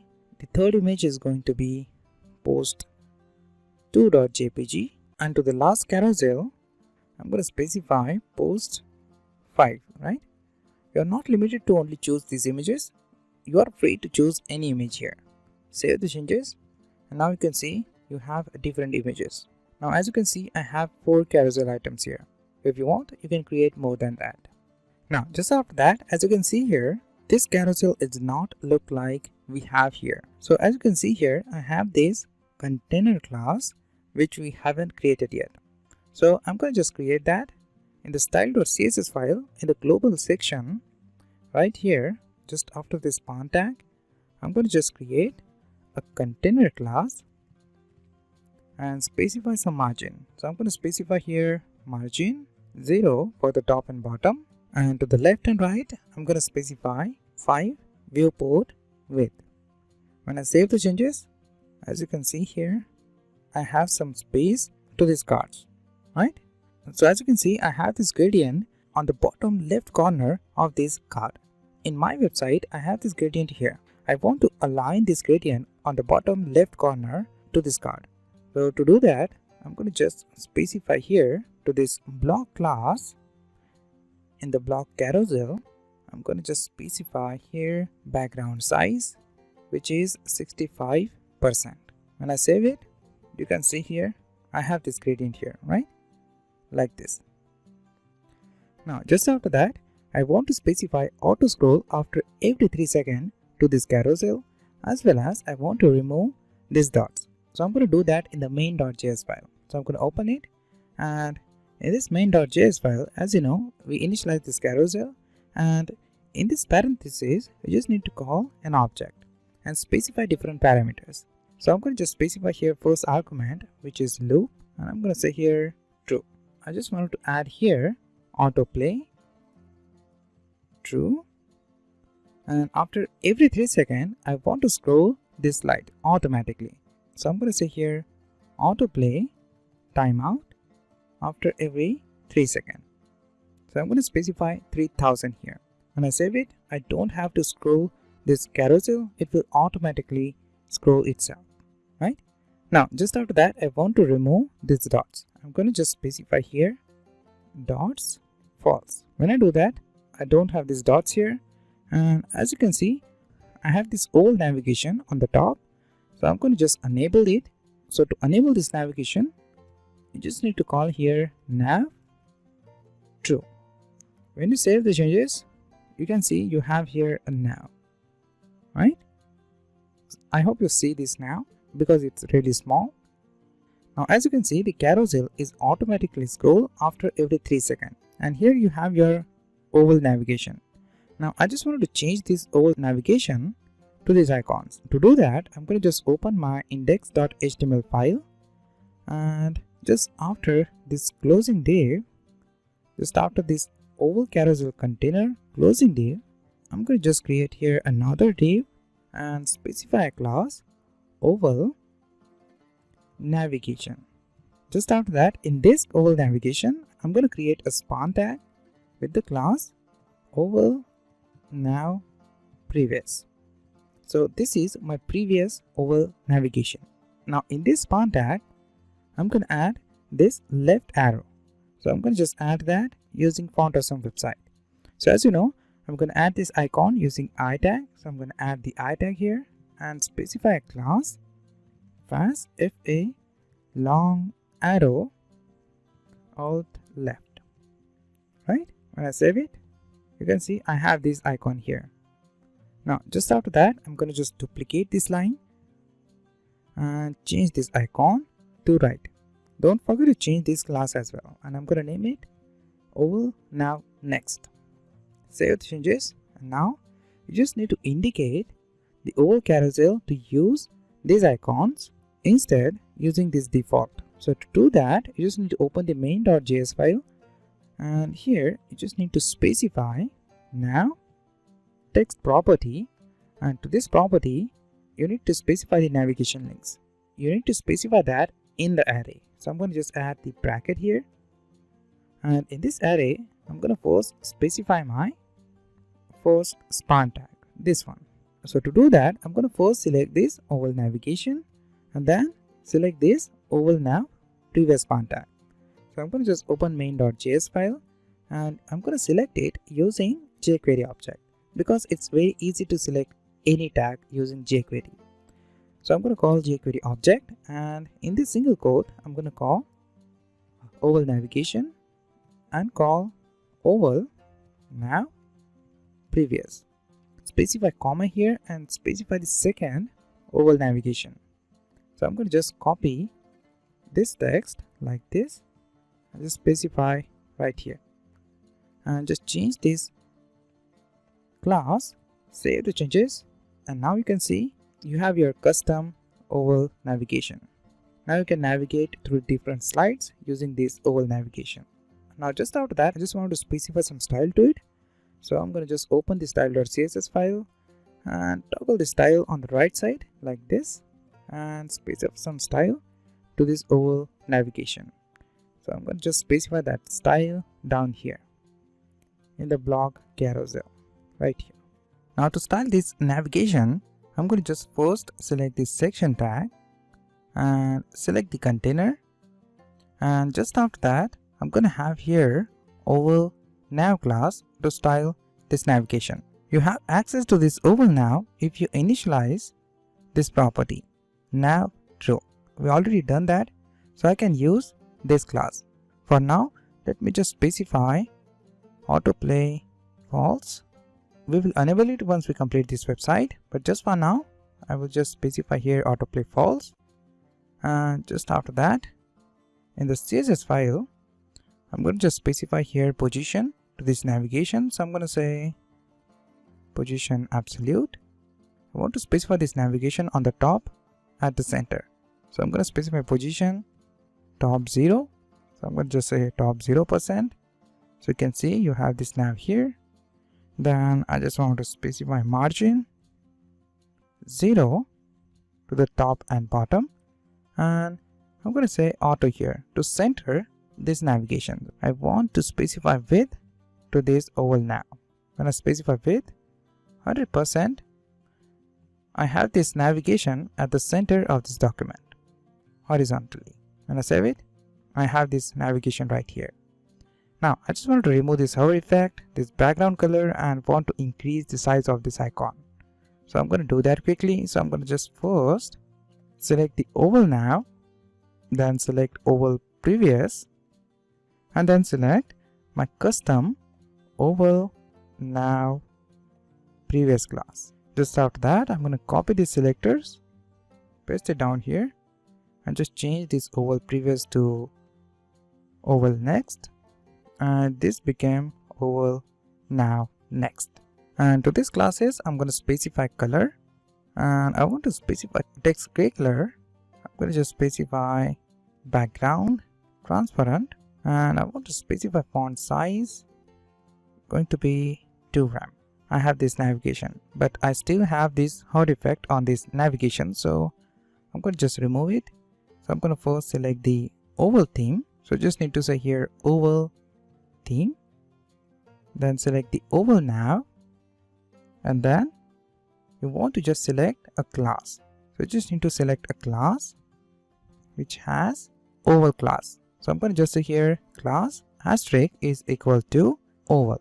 So I'm going to just say here any class which has a class starting with oval, I want to select it I want to specify the hover effect on it, and to this hover effect I want to specify background transparent, and color is going to be text gray. Save the changes. You can see you don't have this background color. If you want, you can change the color when you hover on it as well. So if I just change this color, and I'm gonna say here midnight, you can see I have this midnight color to these navigations. Now I can navigate to my different slides, right?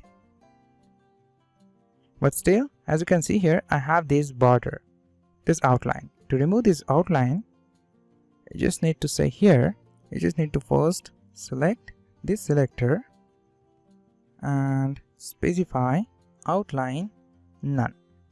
When you save it, you don't have this outline to this navigation, right? Now you can navigate to your different slides. As simple as that. Now, once we know that how to create this beautiful carousel slider, let's move on to the next section. And in this section, we are going to create this beautiful blog post. So I'm going to create this beautiful layout using grid system. So let's see how to create this beautiful blog post with this sidebar. So I'm going to just create this blog post and sidebar in the index.html. So I'm going to just open index.html file. I'm going to create a comment here and just name this comment site content, because all my content goes here. I'm going to just copy this comment and paste it down here and just specify this is the closing site content. Now in this comment, I'm going to create my new section. So I'm going to start with the section tag and specify a class container. Now in this section, I'm going to create here a simple division tag with the class site content. So I'm going to say site content. And in this site content, I'm going to have a different blog post. So I'm going to create a div with the class post. And in this div, I'm going to have my different blog post. But for now, I'm going to just add here h1 heading tag and specify blog posts. And just after that, I also want to add this sidebar to my layout, as you can see here, this one. So to create this sidebar, I'm going to add here a side tag and I'm going to specify a class to it, sidebar. Now inside this aside tag, I'm going to just add h1 heading tag for now and specify sidebar text. When I save it and open my website, you can see I have here blog post and the sidebar. I just want to specify display grid to this layout, and I want to specify 70% width to this blog post and 30% width to this sidebar. So I'm going to do that in the style.css file. So I'm going to just open the style.css, and in this style.css file, I'm going to create here a comment just after this blog carousel. I'm going to add a comment here and just specify site content and just close this comment. Now in this site content, I'm going to first select the site content class. So I'm going to first select the main tag and then select site content. Now once I select this site content class, this one, I'm going to specify display grid. Now I just want to specify the site content as a grid column. So I'm going to specify display grid and then specify here grid template columns, and I want to create here two columns. So I'm going to specify 70% width to this blog post and 30% width to this sidebar. So I'm going to do that here. So I'm going to first say here 70%. So this will create first column with 70% width, right? And then I'm going to specify 30%. So this will create my second column in the same row with 30% width. When I save it, I have my sidebar in the same row. Now I have 70% width to this blog post and 30% width to my sidebar. Now just after that, I'm going to just create this beautiful blog post in this blog post section. So I'm going to just maximize this window, and in the index.html file, I'm going to just get rid of this h1 heading tag and create my first blog post. So I'm going to first create here a division tag with the class post content. Now in this post content, I'm going to have my first blog post. Now inside this div, I'm going to create another div with the class post image. And inside this div, I'm going to have this beautiful image. Along with that, I'm also going to have this post information, and in this post information I have the admin, the publish date of this post, and then I'm going to display the comments. So to create it, I'm going to first create here a division tag, and inside it I'm going to put img tag, and to the source attribute I'm going to specify my asset folder, then select blog post, and then I'm going to select my first blog image, and in the alt attribute I'm going to say blog 1. Now just after that, just after this div, I'm going to just create here another div and specify a class post info, and inside this div I'm going to just create span tag, and I want to add this user icon, so I'm going to just add that right here. So I'm going to just add I tag with the class FA user, and when I press tab I'm going to have the user on my website. Whoops, I think I forgot to specify R here, user, right? Save the changes.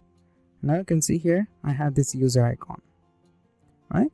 Now just after that I'm going to just copy this span tag and create another span tag down here, and just change this user icon to calendar. So I'm going to change this user icon to calendar alt. So I'm going to say here calendar alt. When I save it, I'm going to have here a calendar icon, right?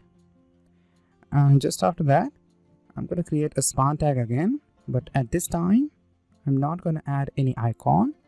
Instead I'm going to put a simple text. So I'm going to just put 2 comments. Save the changes. I want to put all these 3 elements in the same row. I want to specify flex wrap property to this container. So I'm going to just specify here to this post info, I'm going to specify flex row class. You know that what we have inside this row class. And just after that I want to specify text gray to these icons. So instead selecting these icons and specifying style to it, I'm going to just specify here a class text gray, and I'm going to specify this class here as well. So I'm going to say here text gray and save the changes. Now at this point this class will not do anything, but when I open my style sheet and specify color to it, you're going to have that color to these icons. Now if you take a look at this span tag, you're going to have a simple icons, but in the main website we have some text here. So to add this text, I'm going to first specify here to the first span tag, I'm going to specify admin, and here you can see you have your admin. Now let me just add some space to the bottom. So I'm going to just open style.css, and I'm going to just specify some space. I'm going to just specify main tag and specify margin bottom 5 rem, and as you can see here I have some space right here. So we'll see what we are doing. Right now I want to add some space between this icon and this text. So I'm going to just use a simple non-breaking space here. To add non-breaking space, just specify ampersand and say NBSP. So this is the non-breaking space. I'm going to add it again because I want to add 2 spaces here. Don't forget to specify semicolon at the end of this NBSP, the short form of non-breaking space, and when you save it, you're going to have a space between your icon and your text. Now I'm going to specify some text to this second span tag as well. So right here, just after this I tag, I'm going to just specify these spaces like this, and I want to add here a date. So I'm going to just say here January 14, 2019. Save the changes, and as you can see here I have this date here. Now just after that, as you can see in my finished website, I have this title, this paragraph and a button. To create this beautiful title, paragraph and button, I'm going to just open my index.html file, and just after this blog post division tag right here, I'm going to create another division tag with the class post title, and in this division tag I'm going to create a title for this post. So I'm going to put this title in the anchor tag, and I'm going to specify here hash and just specify a text here. So I'm going to just specify here, why should boys have all the fun? It's the women who are making India an alcohol loving country. Don't take this title seriously because this is just a demo text. And then I'm going to add here a paragraph, and I want to add a demo text here, so I'm not going to write it. Instead I'm going to use lorem here Using lorem, you can add demo text in your website. So I'm going to show you how. You just need to type here lorem and just specify how many words you want to put in this paragraph. So I just want 40 words in this paragraph. So I'm going to specify 40 and press tab. So as you can see, I have here 40 words inside this paragraph. Now just after this paragraph, I want to add here btn class to this button and some custom class. So I'm going to say here post btn. So using post btn, I'm going to specify different style to this button. Then I'm going to specify here a text to this button. So I'm going to say read more, and I want to add some space here. So I'm going to use non-breaking space and then specify here an icon. So I'm going to specify I, and I want to add here flat arrow. So I'm going to say here fast FA arrow, and I want to add here right arrow. Now when I press tab, I'm going to have right arrow just after this read more text. Save the changes, and as you can see here, I have this button with read more text and this icon. Now as you know, we already specify styling to this btn class. So that is why I have this default styling to this button. What we need to do is, we need to specify style to this blog post and make them attractive like this. Now if you want to specify style to it, you need to open the style.css file. So I'm going to open it, toggle this window on the right side, and I'm going to first specify this text gray class. So I just want to specify some style to this text gray class. So this is a global class. So I'm going to just specify it in the style.css file in the global section up here. I'm going to just create here text gray, and to this class I'm going to specify color. I'm going to specify text gray variable and save the changes. When I save it, you can see I have this text gray color to these icons. Now just after that, I'm going to just back to my site content. So here is my site content blog, and inside it I'm going to style this beautiful blog post. Now to style this section, I'm going to first decrease the window size. I'm going to first specify 100% width to this post content. So I'm going to say here width 100%, and just after that, down here I'm going to first select the main tag, then select the site content, and then I want to select the post content, and just after this post content I want to select the descendant division tag. So to select this, I'm going to use here greater than operator, and the descendant div of this post content I want to select is post image, and I also want to use here post title. I'm going to just select post image and post title class element, and I want to specify padding to it. So I'm going to specify padding 1 rem to the top and bottom and 2 rem for the left and right. Then I just want to specify position relative. Save the changes. I just specify some space between this image and this post title. Now just after that, I'm going to select this post info. So I'm going to select the main tag, site title class, post content, and then I want to select here post image, and the last I'm going to select post info class. Now to this post info class, I just want to specify here background sky, which is the gradient color. Then I'm going to specify padding 1 rem to the top and bottom and 1 rem to the left and right. So instead using this, I'm going to just specify 1 rem here. So this will specify top right, bottom left padding. Now as you can see, I just specify this gradient color to this post info. Now what I want to specify here absolute position to this post info, and want to add this post info right here. So I'm going to specify here position absolute, then specify bottom 0%, and left is going to be 20 viewport width. When I save it, I have this post info at the center of this image. Just after that, I'm going to specify border radius to this post info, and I'm going to say here 3 rem. So when I save it, I have this border radius to this post info. Now just after that, I'm going to select all the division tag inside this post image. So I'm going to just say here main site content, and then select the descendant post image, and inside this post image I want to select all the descendant division tag, and I'm going to specify here overflow hidden. Just after that, I'm going to select the main tag again, then select the site content, and then select post content class, and I want to select the descendant post image class, and just after that I want to select this image. So to select this image, I'm going to use img class. So as you know, we don't have this img class to this image, so I'm going to specify that quickly. So I'm going to just specify here to this image, I'm going to specify a class img. I just save the changes. Now just after that, to this image, I'm going to just specify width, which is 100%, and I'm going to just select the post image class again. So I'm going to just say here main site content, then select the post content, and then select the descendant post image. And to this post image, I want to create an hover effect on this image. So I'm going to select img tag and create an hover effect.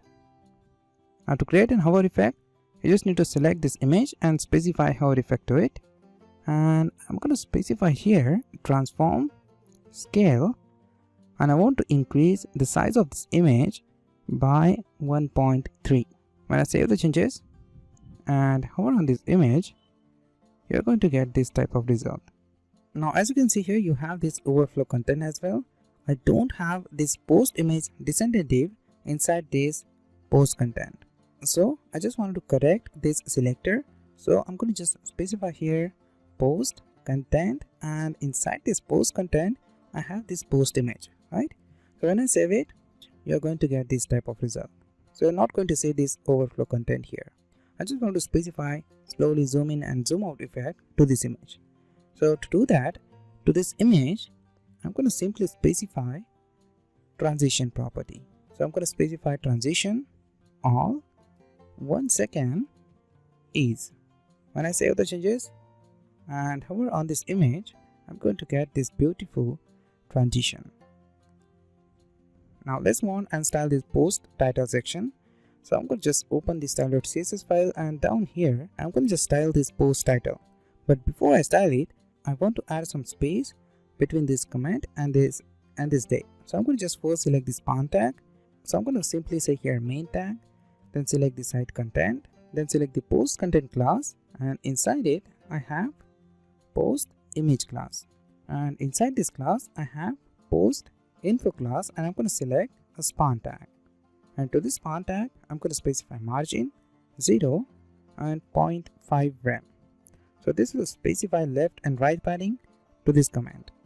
When I save it, you can see here I have some space to this comment. Now just after that, let's style this post title.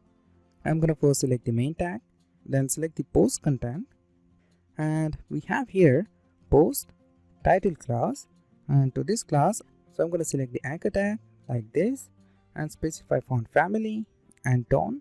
So I'm going to use here a variable. Oops, I just need to close this. I don't want to update this Visual Studio Code right now. And now I'm going to just specify font size is going to be 1.5 rem. Save the changes. This will increase the size of this anchor tag like this, and specify the font family. Now just after that, I'm going to just select this btn class. So I'm going to just select here site content. You can select the main tag as well, but I'm going to just start with the site content class. So I'm going to use site content, post content, and post title. And inside this post title, I'm going to have post btn, and inside it I want to remove this border radius. So I'm going to say border radius 0, and padding is going to be 0.7 rem to the top and bottom, and 1.5 rem to the left and right. Then I want to add a background color, so I'm going to say here background sky. Save the changes, and as you can see here, I have this beautiful button here, right? Now I just want to style this paragraph, so I'm not going to specify any styling in this site content. Instead, I'm going to use a global styling to this paragraph. So whenever I use paragraph, I want to apply the global style. So I'm going to just open my global styling. Right here inside this global styling, I'm going to select my paragraph, and to this paragraph I'm going to specify font family, and I'm going to specify this font, and I'm going to specify here color text light. Save the changes, and as you can see here, I'll just specify some text light color to this paragraph and have a font family. Now as you can see, my first post is ready like I have in my finished website. Now let's move on and create the rest of this post. So what I'm going to do is I'm going to just copy this first post and change the data. So I'm going to just open the index.html file, and as you can see here, I have here a simple horizontal row. So I'm going to just first add this horizontal row here. So to create this horizontal row, I'm going to just use HR tag. So just after this division tag, just after my first division tag right here, I'm going to just add HR tag. So this tag will add this horizontal row. When I save it, you can see I have my horizontal row. But now I just want to remove this margin which we had specified to this post content. So I'm going to remove this margin. Now just after that, I want to create my second post with this beautiful doggy image, and I want to add here a similar text. I'm going to just open the index.html file, and inside it I'm going to just minimize this post content and just copy it. So I'm going to just copy it from this horizontal row. I'm going to select it and just press Alt Shift down. So this will duplicate this first post. So I'm going to minimize it and open my second post and change this image. So I'm going to change it to the blog 1 to blog post 2. When I save it, I have my second blog post here with this doggy image. And I also want to change this date and this comments. So I'm going to just change it to January 16, and I have here 7 comments. Save the changes. So as you can see, I have my second blog post ready. Now I'm going to just create my next blog post. So I'm going to just add this image, and as you can see here, I have different text here. So I'm going to just copy my second blog post. So I'm going to first minimize the second blog post and just select it and press Alt Shift down. So when I press Alt Shift down, I'm going to have my third blog post here. Now I'm going to expand it and just specify here blog3.png. Save the changes, and as you can see, I have my third blog post here. Right now I'm going to just change this text, and I want to add here this text. So I'm going to copy this text and paste it here, and now you can see I have this text here. I'm also going to change this January 19 and 5 comments. So I'm going to just see here January 19, and I have 5 comments on this post. So I'm going to save it, and as you can see here, I have here January 19, 5 comments, and I have the different text here. And just after that, I'm going to create my last post. So I'm going to just copy my third post right from here. So I'm going to just select it and press Alt Shift down, and just minimize my third post and maximize fourth post. Just after that, I'm going to change this image to blog 4. So as you can see, I have my fourth post here. Now I just want to change this date to 21, and I have 12 comments on this post. So I'm going to change it to 21, and I have 12 comments on this post. When I save it, you can see I have my last post with the published date 21 January, and I have 12 comments on this post.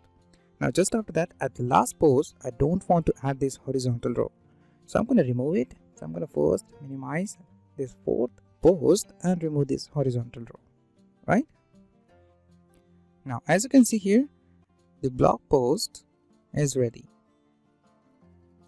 Now the next thing we need to create, I'm going to have here pagination.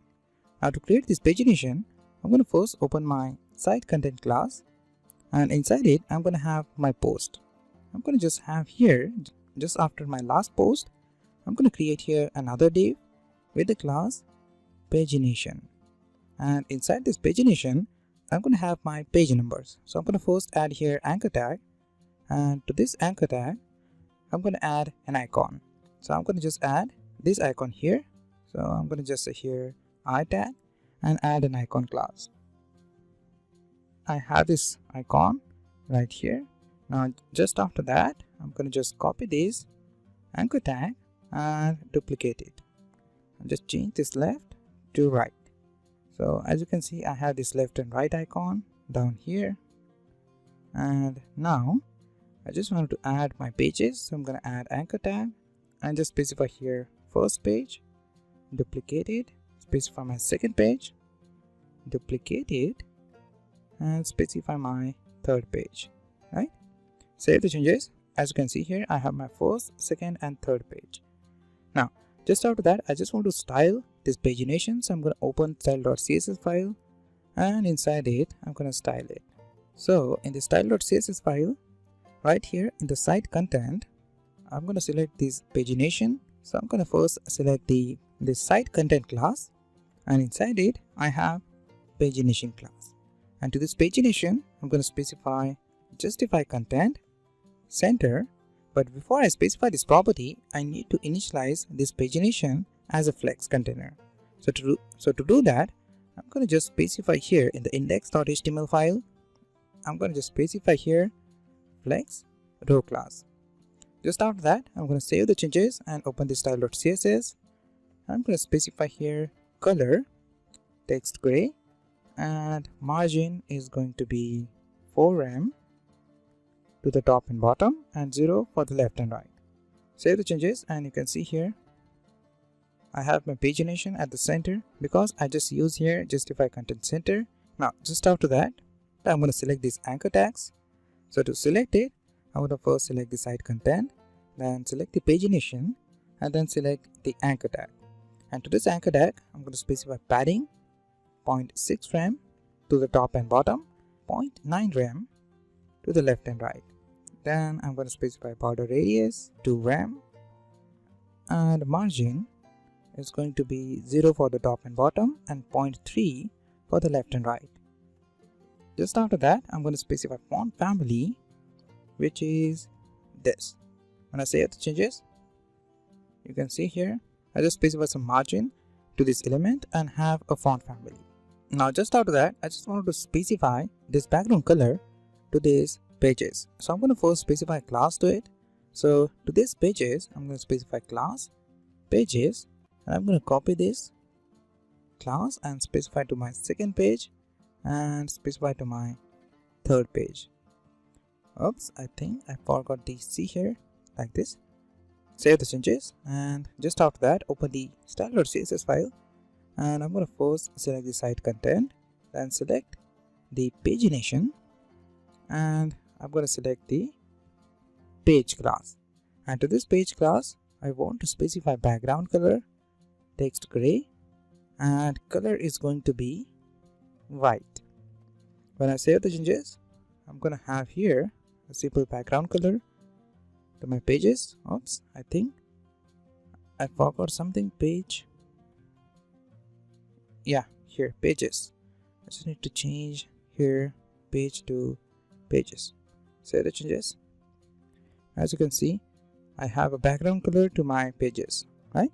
Now as you can see, my first grade column is ready.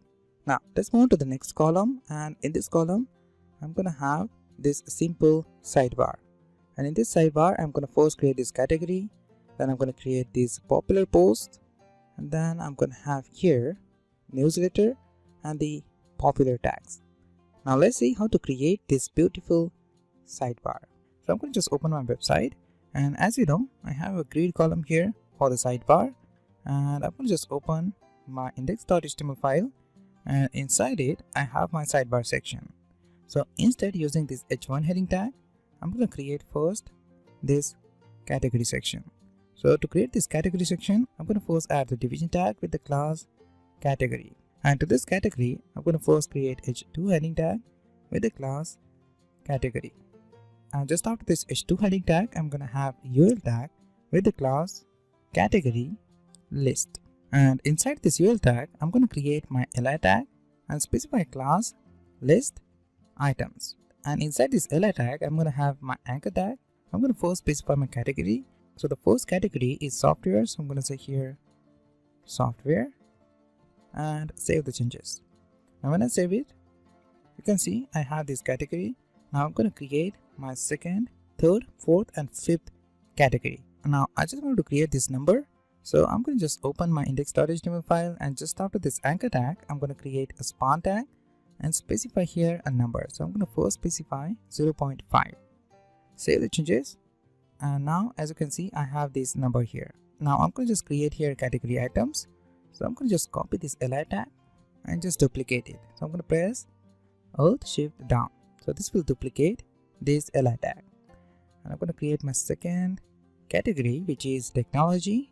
Then I'm going to change this number to, and the third category is going to be lifestyle, and the fourth is going to be shopping, and the last I'm going to create here is the food. So I'm going to say here food.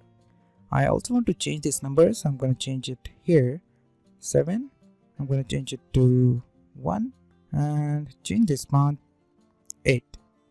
Save the changes, and now you can see I have my categories. Now I just want to specify some style to this category and make this category attractive. So I'm going to just open my style.css file and just toggle this window on the left side. And just after that, just after the site content, in this main content right here, I'm going to create a comment and I'm going to specify here sidebar like this.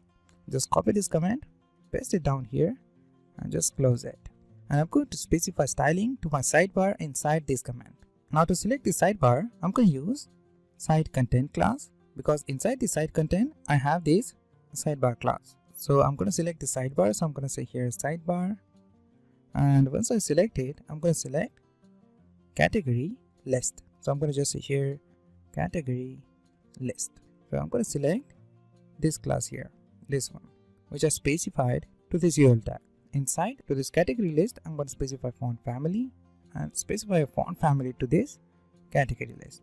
Just after that, I'm going to select site content again, select the sidebar, category list, and just after that, I want to select the list items. So I'm going to say here list items. So I'm going to selecting this list items, right? And to this list item, I want to specify background, sky, the gradient color, then specify padding 0.4 rem to the top and bottom and 1 rem to the left and right, margin 0.8 rem for the top and bottom and 0 for the left and right. Then just after that, I'm going to specify border radius 3 rem and width is going to be 70%. Just after that, I just want to specify display flex, and I just want to specify some space between this number and this text. So I'm going to use here justify content space between. When I save it, you can see I have some space between this number and this text. Now at the last, I want to specify black color to this text. So I'm going to just select here the list item. So I'm going to select this selector, paste it down here and select the anchor tag, and I want to specify color to it. So I'm going to say here color black. When I save the changes, I have this black color to this text, right? Now as you can see, my category section is ready. Now let's move on to the next section, and in this section I'm going to have this beautiful blog post. I'm going to have my different blog post here with my different image. So to create this blog post, I'm going to just add here in my index.html file right here. Just after this category, I'm going to create my popular blog post. So now to create this popular blog post, I'm going to just create here just after this category div, I'm going to just create here a division tag with the class popular post. And inside this div, I'm going to have here h2 heading tag and specify a class popular post. Save the changes, and if you open your website, you can see you have here popular post. And just after that, I'm going to create here my first popular post. So to create it, I'm going to just add here a division tag with the class post content. Now to create this post, I'm not going to waste your time to creating this post. So instead, creating this post, I'm going to just copy my post content class, this one. I'm going to just copy this post content and use it in my sidebar. So I'm going to just copy this post and just specify that inside this popular post division tag. So I'm going to just paste that right here, right? So I'm going to have my first post here. When I save the changes and open my website, I'm going to have my first post. Now what I want to change the style of this post. So I'm going to just remove this paragraph and this button from this post. So I'm going to just here just remove this paragraph and this button, and I want to change this text as well, and I'm going to change it to new data recording system to better analyze road accident. Save the changes, and as you can see, I have here a simple blog post. But now I just wanted to change this post info as well, admin spawn tag from this post info, and save it. When I save it, I have this type of result, but still I want to update this post. So to update it, I'm going to open this style.css file and just specify some style to it. So I'm going to just toggle this window on the left side and specify some style to this popular post. Now what I just want to first select the post content class and change padding. I just want to remove this padding and specify 1 rem padding. So I'm going to just select here site content, then select the sidebar class, then select the popular post, and just after that I'm going to select post content class. And to this post content, I want to specify padding 1 rem to the top and bottom and 0 for the left and right.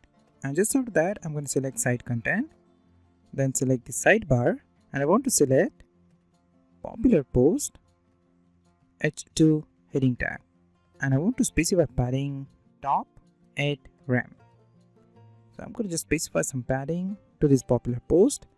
So I'm going to just specify here padding top 8 rem. When I save it, as you can see, I have some padding to the popular post. Now just after that, I'm going to select the post info class, this one. So I'm going to select it using site content, then select sidebar, then select the popular post, and then select post info. And to this post info, I want to specify padding, which is 0.4 rem to the top and bottom and 0.1 to the left and right. Then I'm going to specify bottom 0 rem, but left 2 rem. Just after that, I want to specify here border radius 0 rem, background is going to be white. Now as you can see, all these classes is not actually applying to this post info. To solve this problem, I'm going to override the default properties. When you override the default property, you just need to call important keyword here just after every property, like this. When you do that, you have styling to your blog post. I'm going to just decrease this font size. So I'm going to first select the site content, then select the sidebar, and then select this popular post. So I'm going to copy it, paste it here, and when I have the popular post, I'm going to select post title and select the anchor tag, and I'm going to specify font size to it 1 rem. When I save the changes, I have my popular post here, right? Now the last thing, I just wanted to update this left property and make it 1.5 rem, and I just want to update this image. So I'm going to just open index.html file and just update this image. So I'm going to say here, I'm going to just remove this blog 1 and select popular post folder and select my first blog 1. Save the changes. When I save it, I have different image here, right? Now just after that, I'm going to create my second, third, my fourth and fifth popular post. So to create this popular post, I'm going to just copy this post content. Now to create my second popular post, I'm going to just select the first popular post and press Alt Shift down. So this will duplicate this first popular post. And I'm going to just change this image. And I'm going to say here, I'm blocked to JPG, and just save the changes. Now as you can see, if I'm open my website, I have my second popular post, right? Now I'm going to just copy the second popular post and duplicate it and just specify here. Just change this image to 3, save the changes, then select the third one, duplicate it and just change the image. And I'm going to change it to block 4.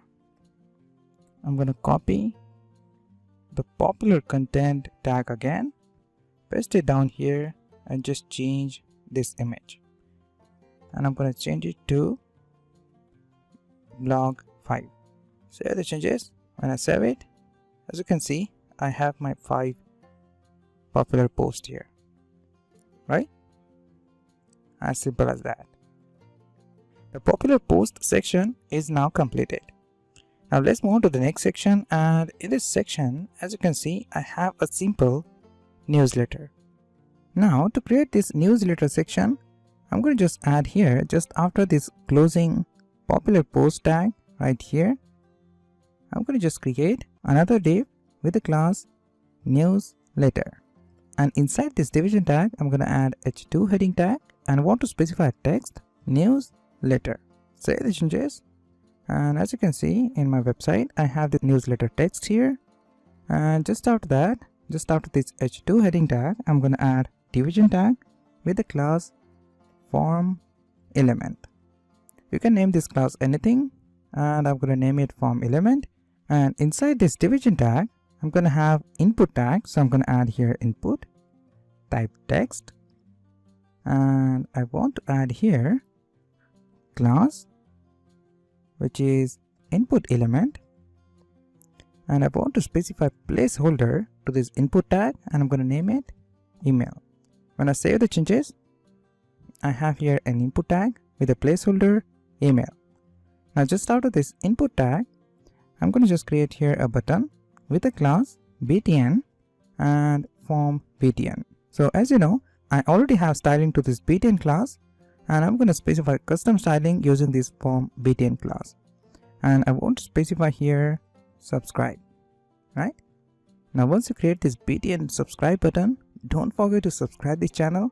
So just press the red subscribe button just down the video. Now once you subscribe to this channel, let's move on and save the changes. As you can see, I have this button here with the default styling. Now I'm going to just specify some styles to this newsletter section. So I'm going to just open my style.css and toggle this window on the left side. Now inside the sidebar, I'm going to just specify some styling to this newsletter section. Now to style this newsletter section, I'm going to first select site content, then select the sidebar, and then select newsletter class. And I'm going to just specify padding top to it. So I'm going to just say here padding top 3 rem and save the changes. So this will add some padding to this newsletter like this. Just after that, I'm going to just copy the selector, paste it down here, and I want to select form element div. So I'm going to say here form element, and once you select it, I'm going to specify padding 0.5 rem and 2 rem. When I save the changes, I have padding to this form element tag. I'm going to just select here input element. I'm going to select this input tag. To select it, I'm going to just copy this selector, paste it down here, and then select input element. And I want to specify here width 80%, height is going to be 1.9 rem, and padding is going to be 0.3 rem to the top and bottom, and 0.5 rem to the left and right. When I save the changes, this will specify some style to this input element. Along with that, I want to specify font family to this input tag and specify font size 1 rem. Save the changes, and you can see here I just have this input element here, and just after that I'm going to just style this button. So I'm going to just paste the selector again and just specify font btn class, and to this class I'm going to specify border radius I'm going to remove the border radius from this button and then specify padding 0.8 to the top and bottom. And to make this button responsive, I'm going to use here 32% left and right padding, right? Save the changes. Now as you can see here, I have 32% left and right padding to this button and 0.8 rem top and bottom padding. I'm going to specify margin to it. So I'm going to say here margin 1 rem to the top and bottom and 0 for the left and right. And the background is going to be the gradient color. So I'm going to specify gradient color to the background of this button. The newsletter section is completed. Now let's move on and create this popular tag section. To create this popular tag section, I'm going to just back to my index.html file and just create that popular tag section just after this newsletter. So I'm going to just minimize it, and down here I'm going to create my popular tag section. Now it's very simple to create these popular tags. So just after this newsletter section, I'm going to just create here a division tag with the class popular tags. And inside this div, I'm going to have h2 heading tag with the text popular tags. Save the changes. And as you can see, I have here a text popular tags. And just after that, just after this h2 heading tag, I'm going to create here a division tag with the class tags. And in this div, I'm going to have a span tag. And to this span, I want to specify a class tag and specify here a text. So I'm going to specify here software. So this is my first tag.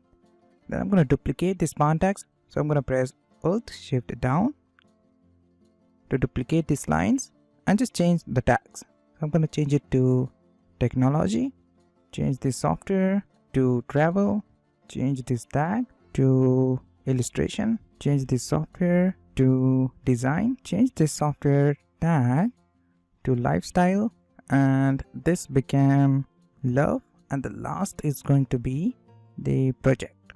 Save the changes, and as you can see, you have this type of result. Now just after that, I'm going to specify flex row to this span tag.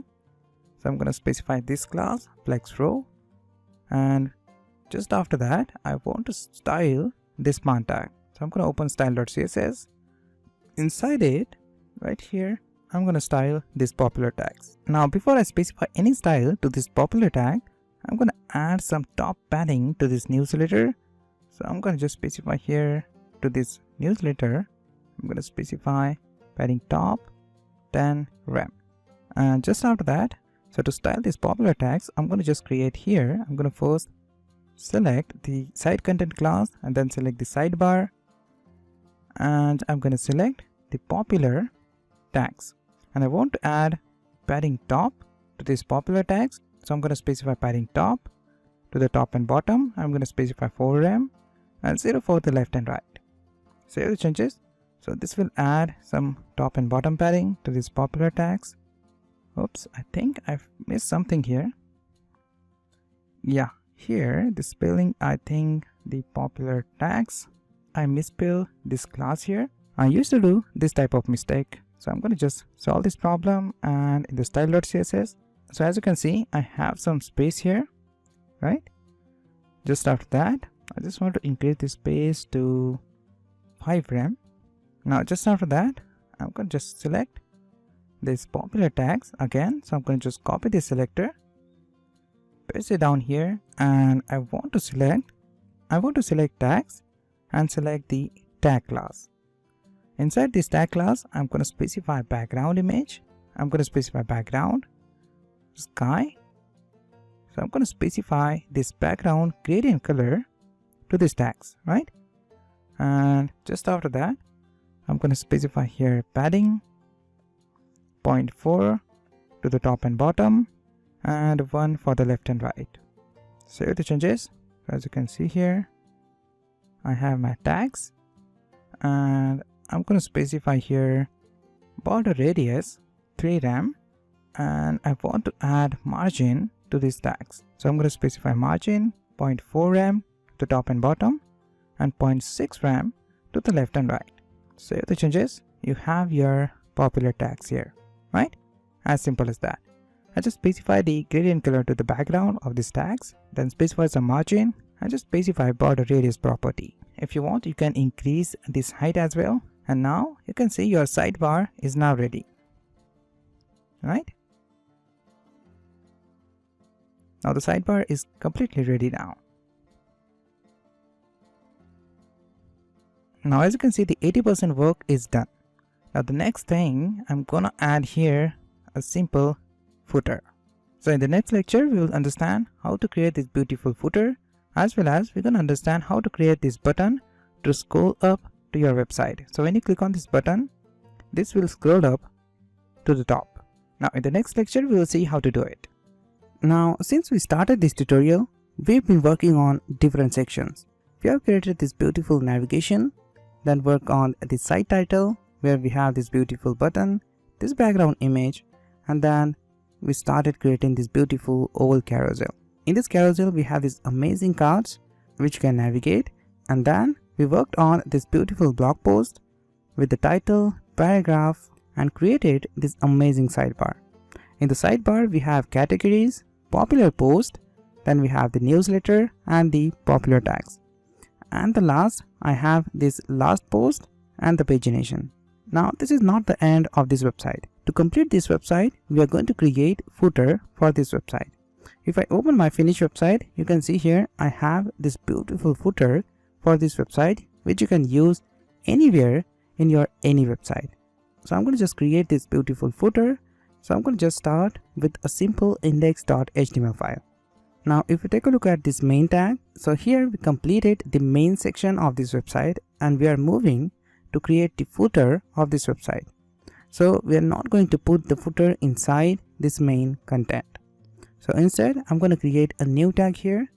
So I'm going to create a new comment and specify footer. I'm going to copy this comment, paste it down here and just close this comment to indicate this is the closing footer. Now everything related to footer goes inside this comment. Create this footer, I'm going to use footer tag. Now this is the best practice to use footer tag when you're creating your footer. And I'm going to specify a class to it and name it footer. So this will create a footer tag with the class footer. And inside it, I'm going to create a container class. And inside this div, I'm going to have 4 sections. So as you can see here in this footer, I have this about us section, newsletter section, Instagram section, and follows section. So I'm going to create these 4 sections in this container. So I'm going to first create about us. So I'm going to create a division tag with the class about us, newsletter section. So I'm going to say here newsletter, and I'm going to create another div with the class Instagram. If you are not following me on Instagram, the link is in the description. You can follow me on Instagram and ask me any question about this tutorial. Just after that, I'm going to have my 4th section, which is follow. So I'm going to name it follow. And before I save changes, I'm going to specify here some text. So I'm going to first create h2 heading tag here and say about us. And for this newsletter section, I'm going to create h2 heading tag for now and say newsletter. Then I'm going to add text here in the Instagram section and say here Instagram. And the last, I'm going to specify to this follow section h2 heading tag and specify follow us. Save the changes. And now as you can see here, we have here 4 sections. Now I want to specify some style to these sections. So I'm going to just open my style.css file and toggle this window on the right side. So you can see what we are doing. As you know, we completed the main section. So we are not working in the main section now. So I'm going to create another comment here and name this comment footer. And I'm going to just close this comment and I'm going to put all my styling of the footer inside this comment. I'm going to first select the footer.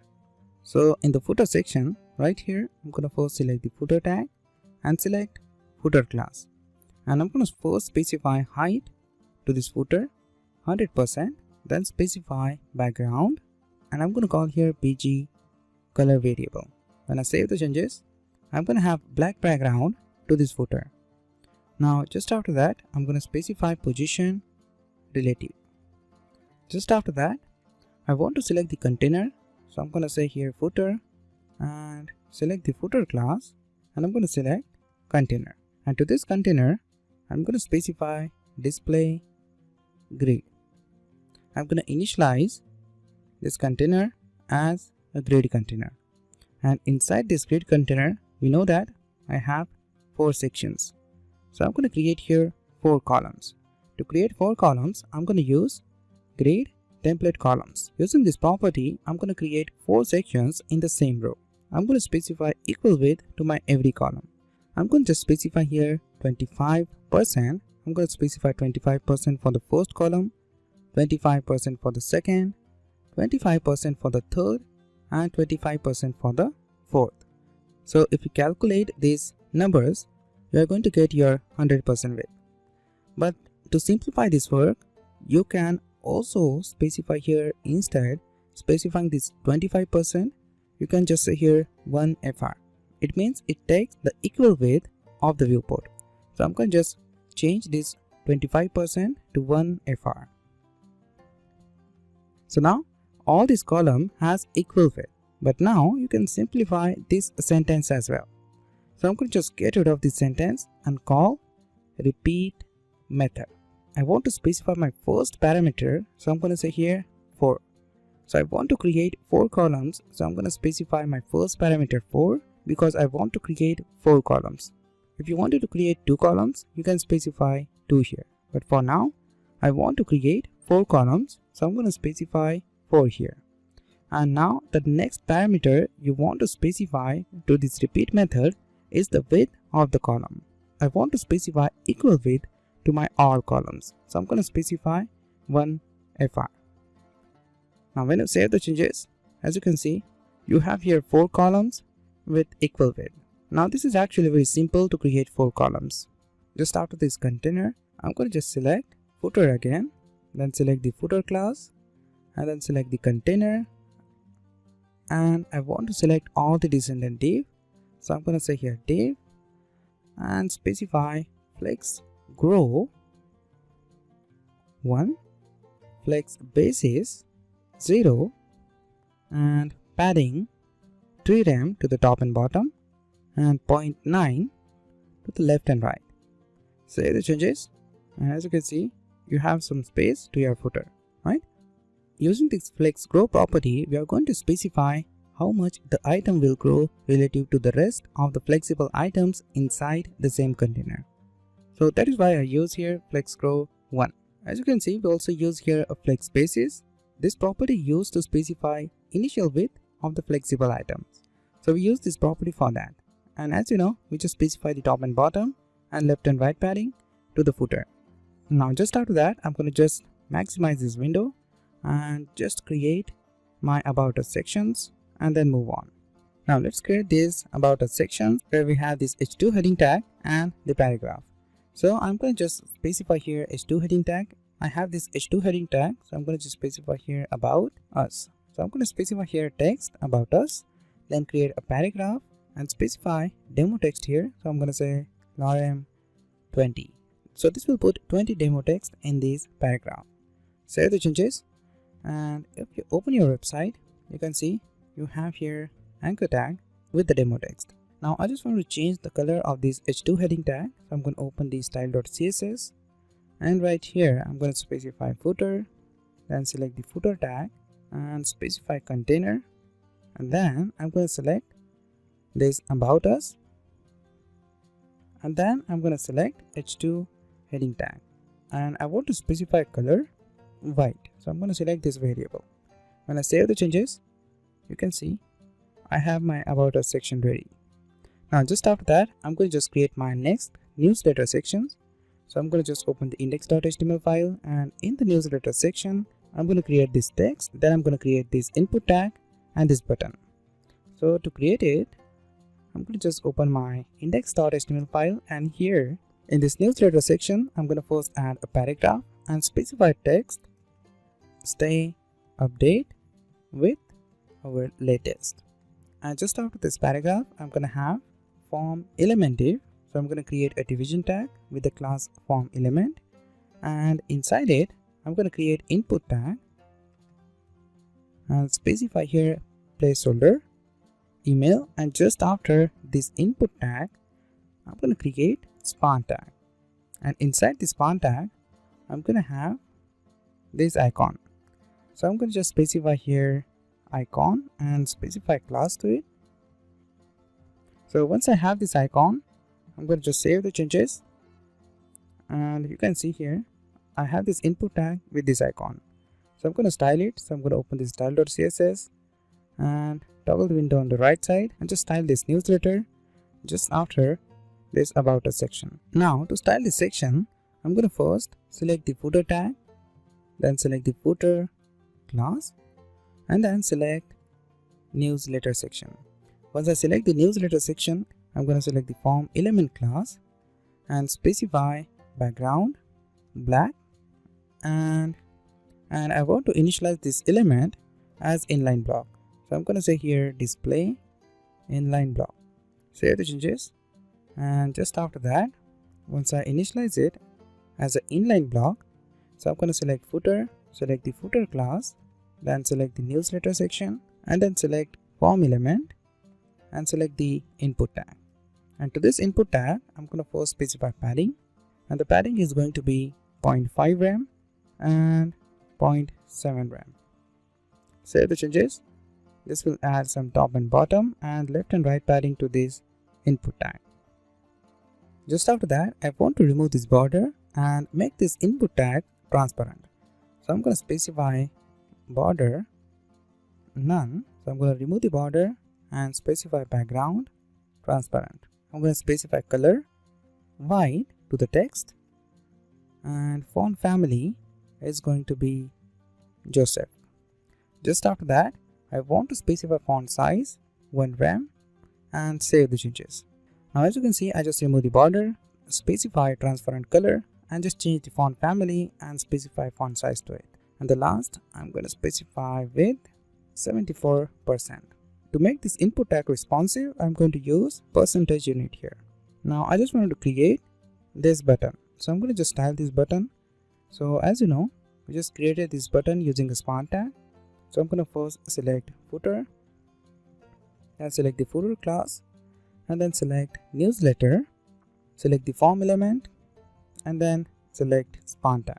Now to this span tag, I'm going to specify background sky, which is the gradient variable, and I'm going to specify padding to it, 0.5 rem to the top and bottom, and 0.7 to the left and right. Save the changes. You can see you have your button, right? If you want, you can change the cursor as well. So if I just specify here cursor pointer, you're going to have here cursor pointer. Now just after that, I'm going to just change this color of this newsletter. So I'm going to just specify white color to this newsletter. So instead, selecting this newsletter and specifying white color, I'm going to just remove this about us selector and just select footer, container, and select all the H2 heading tag inside this container. You can see here I have white color to my all H2 heading tags. Now the next thing we are going to create is the Instagram section. So I'm going to just open the index.html file, and in this file let's move on and create this Instagram section. In this Instagram section, as you can see, I have a few images here. So I'm going to just create here a division tag just after this H2 heading tag and specify a class flex row. We already specified this class in the global sections, so we don't need to specify any style to this class again. In this division tag, I'm going to create image tag and want to specify my different image. So I'm going to first select the asset folder, then select the Instagram folder, and I'm going to first select here the third image, and in the alt attribute I'm going to say insta1. Just duplicate this line, so I'm going to press alt shift down, change this alt attribute to insta2, and this became insta3. I just want to change this image as well, and I'm going to choose here thumb card 4, and this third image became third card 5. Save the changes, and if you open your website, you can see you have your Instagram section. I'm going to just duplicate this division tag, so I'm going to select it and just press Alt Shift down. So this will duplicate this division tag, and I'm going to change this images. So I'm going to select here thumb card 6 and change this image as well. I'm going to change it to thumb card 7, and this became thumb card 8. I also want to change this alt attribute. It became 4, 5 and 6. When I save the changes, as you can see, I have my Instagram section, right? Now I just wanted to specify some style to these images, so it looks like this. So to specify some style, I'm going to open the style.css and toggle the window on the left side. Now inside this footer section, right here, I'm going to style this Instagram section. So in the style.css file, I'm going to first select the footer tag, then select the footer class, and then select Instagram section. And just after that, I'm going to select image, and just after that, I'm going to select the division tag and select all my images. So I'm going to say here img. And to these images, I'm going to first specify display inline block, then specify width, which is going to be 25%, and height is going to be 50%. Then I'm going to specify margin 0.3 to the top and bottom and 0.4 rem to the left and right. When I save the changes, you can see my Instagram section is ready, right? Now let's move on and create this beautiful followers section. To create this followers section, I need to open my index.html file, and inside it you can see I have here a followers section. So inside this followers section, I'm going to first create a paragraph and specify here a text, let us be social. And just after that, I'm going to create here a division tag, and inside it I'm going to have my different icons. So I'm going to first create here I tag and specify fab fa Facebook. So I'm going to add here Facebook icon. I'm going to duplicate it and just change this icon. So I'm going to first add Facebook, then add Twitter. Just after that, right here I'm going to add Instagram. At the last, right here I'm going to add YouTube. Save the changes, and once you open your website, now I just want to specify some color to it. So you will see this icon. So I'm going to just open the style.css, and inside it, in the footer section, I'm going to first select the footer tag, then select the footer class, and then select follow section, and inside it I have a division tag, and inside this division tag I'm going to select the I tag, and to this I tag I'm going to specify color white.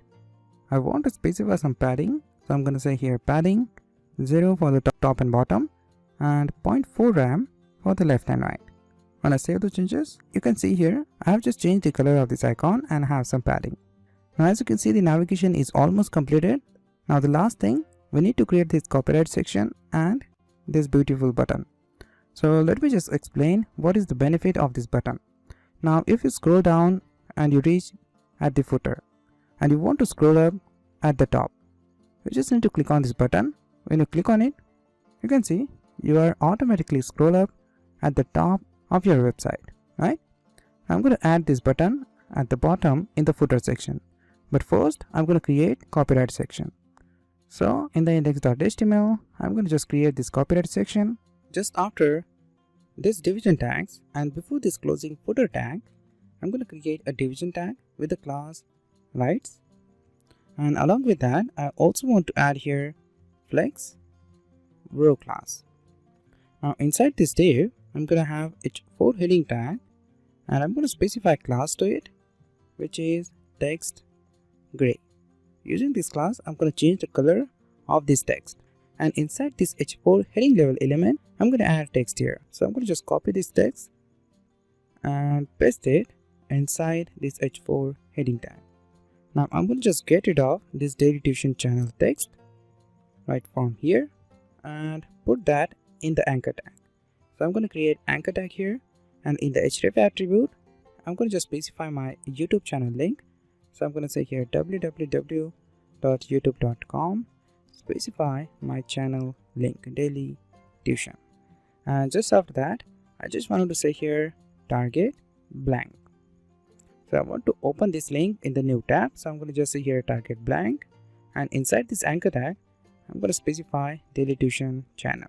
And just after this daily tuition, right here I'm going to add anchor tag with the class fab fa YouTube.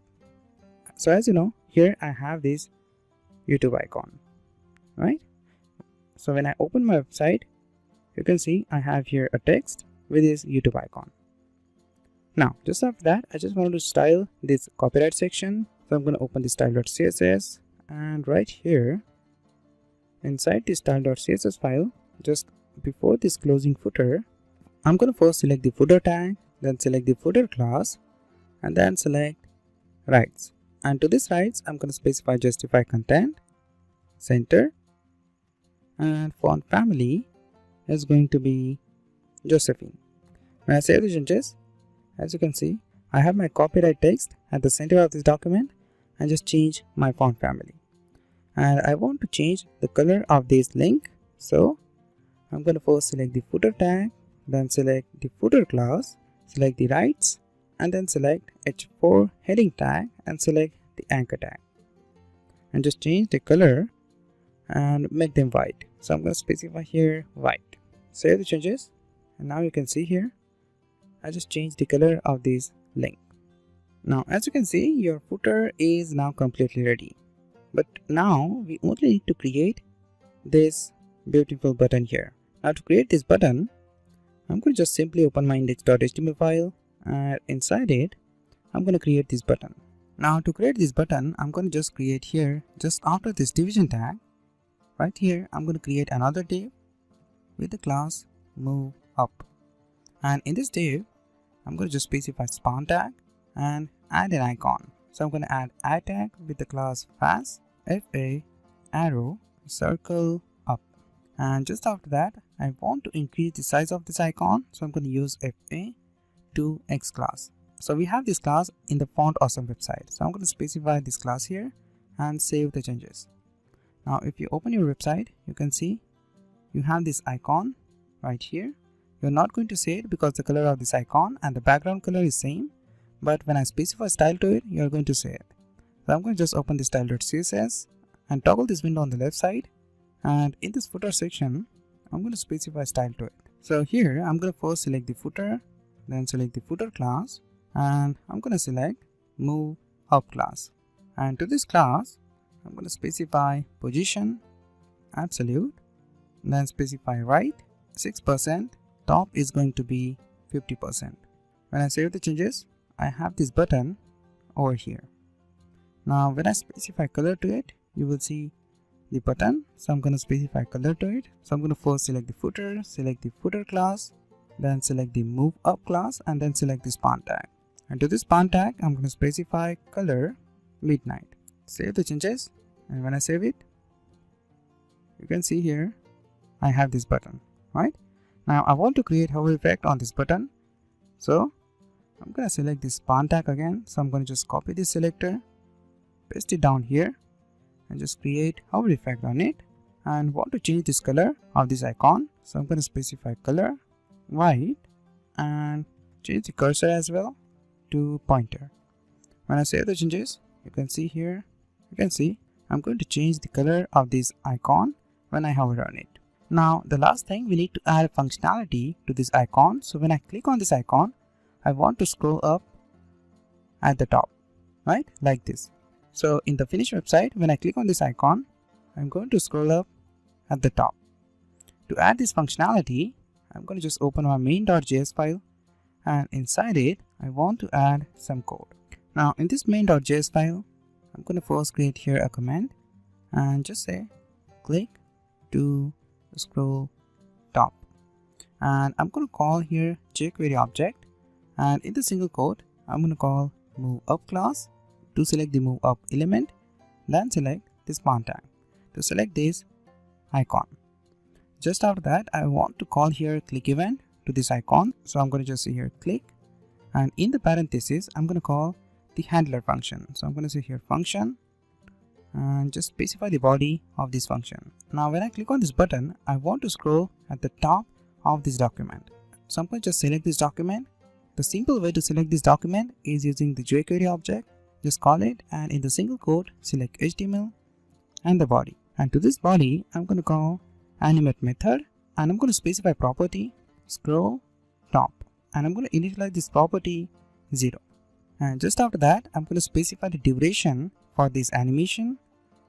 So I'm going to just specify here, comma, to specify the second parameter, and specify 1 second here.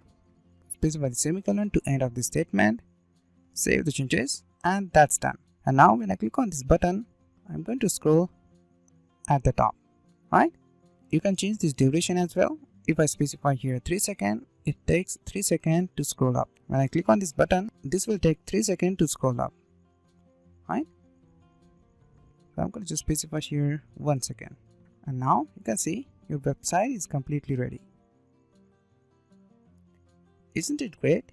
You have been successfully created your own website with just HTML and CSS. But wait, this is not the end of this tutorial. We need to make sure this website is responsive for any device.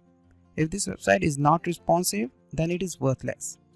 So I'm going to make this website responsive. So let me first check, is this website responsive or not? So I'm going to open the inspect tool. So I'm going to press Ctrl+Shift+I and open the inspect tool and just click on this mobile icon. When I click on it, I have my viewport and I just want to decrease this viewport to the mobile version. So I'm going to just click on this 320 pixel viewport. So now as you can see, this website is not responsive. So we need to make this website responsive for any device. To make this website responsive, I'm going to open the style.css file and add some style to it.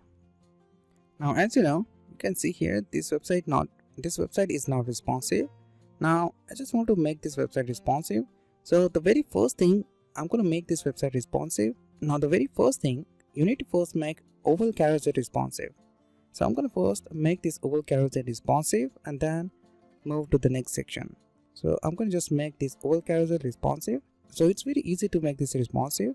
So I'm going to just open the main.js file, and inside it, to this oval carousel, I have a property called responsive.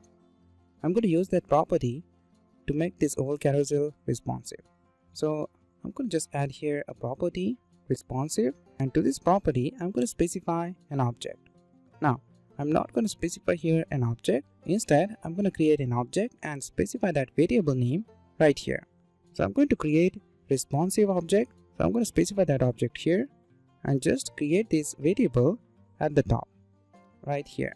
So at the top, I'm going to create a constant variable responsive, and to this variable I'm going to initialize my different breakpoints. So as you can see here, at 320 pixel, or you can say at the breakpoint 320, I want only one carousel item. So I'm going to just say here at breakpoint 320, I only want one item. So I'm going to say here items 1.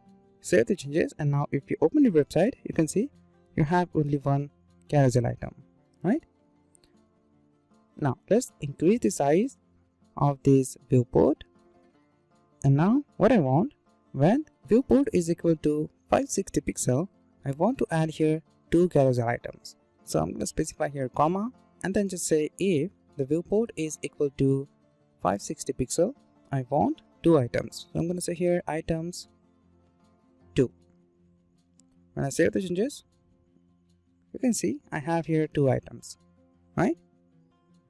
Now just after that, I'm going to increase the viewport, and just after that, if the viewport is equal to 960, and now if the viewport is equal to 960, I have here much space to work with. So I'm going to just specify here 3 carousel items. So I'm going to just say here comma and then specify if the viewport is 960 pixel, I want to specify items 3. Save the changes, and now you can see you have 3 items here, right? And when you increase it, you have your 3 items. If you want, you can specify further breakpoint as well. Now you know that how to create this responsive oval carousel. Now it's actually very easy to create your own responsive oval carousel. Now what if the viewport is less than 320? You can see this type of result. To solve this problem, I'm going to just create here, just before this 320, I'm going to just specify 0, and if the viewport is 0 I'm going to just specify here items 1. Don't forget to specify colon here and just save the changes. When you save it, you can see you have only one item here, right? So this carousel is now worked on any device, right? Now let's move on to the next section. So I'm going to just open my mobile view, and as you can see here, this section is not responsive. So we need to make this section responsive. So let's see how to do it. Now at the last, here is the difficult part comes in. Most of the beginners don't know how to make their website responsive. To make your website responsive, you just need to know few things. Now when we started this tutorial, I had created a simple responsive navigation menu. You know that how to create it. But now, did you notice we use their media query? Using media query, you can create any website responsive. There is only way to create your website responsive is using media query. So let me show you what is the benefit of media query. We know that we use media query to specify different style to the element depending on the viewport. So as you can see here, I have a media query of the maximum width 750 pixel. The viewport is equal to 750 pixel or less than that. I'm going to apply these properties to the element. We're already familiar with it, but now I want to make this website responsive. So this media query help us a lot. So what I'm going to do is I'm going to first create here a command and create a media query for 1130 pixel for this viewport, right? Now at this viewport, you can see everything is fine, but the footer and this post info behave differently. When I decrease the viewport, you can see this footer behave differently. So as you can see here, this post info is also behave differently. So what I'm going to do is I'm going to just open 1130 pixel, and to this pixel, so I'm going to just copy this command, paste it here as well, and just specify this is the closing media query of 1130 pixel 1130. Now inside it, I'm going to add media only screen, and I'm going to say here max width 1130 pixel. So when the viewport is equal to 1130 pixel or less than that, I want to change some properties of this post info class. So I'm going to first select it. So we have this post info class in the site content class. So I'm going to select the site content, then select the post content, and inside this post content, I'm going to have post image, and just after that I have my post info class. Now to this post info class, I'm going to just specify left 2 rem, then I'm going to specify bottom 1.2 rem, border radius 0%, and to override the default properties, I'm going to use here important keyword. Save the changes, and when you open your website, you can see you have your post info at the left side of this image.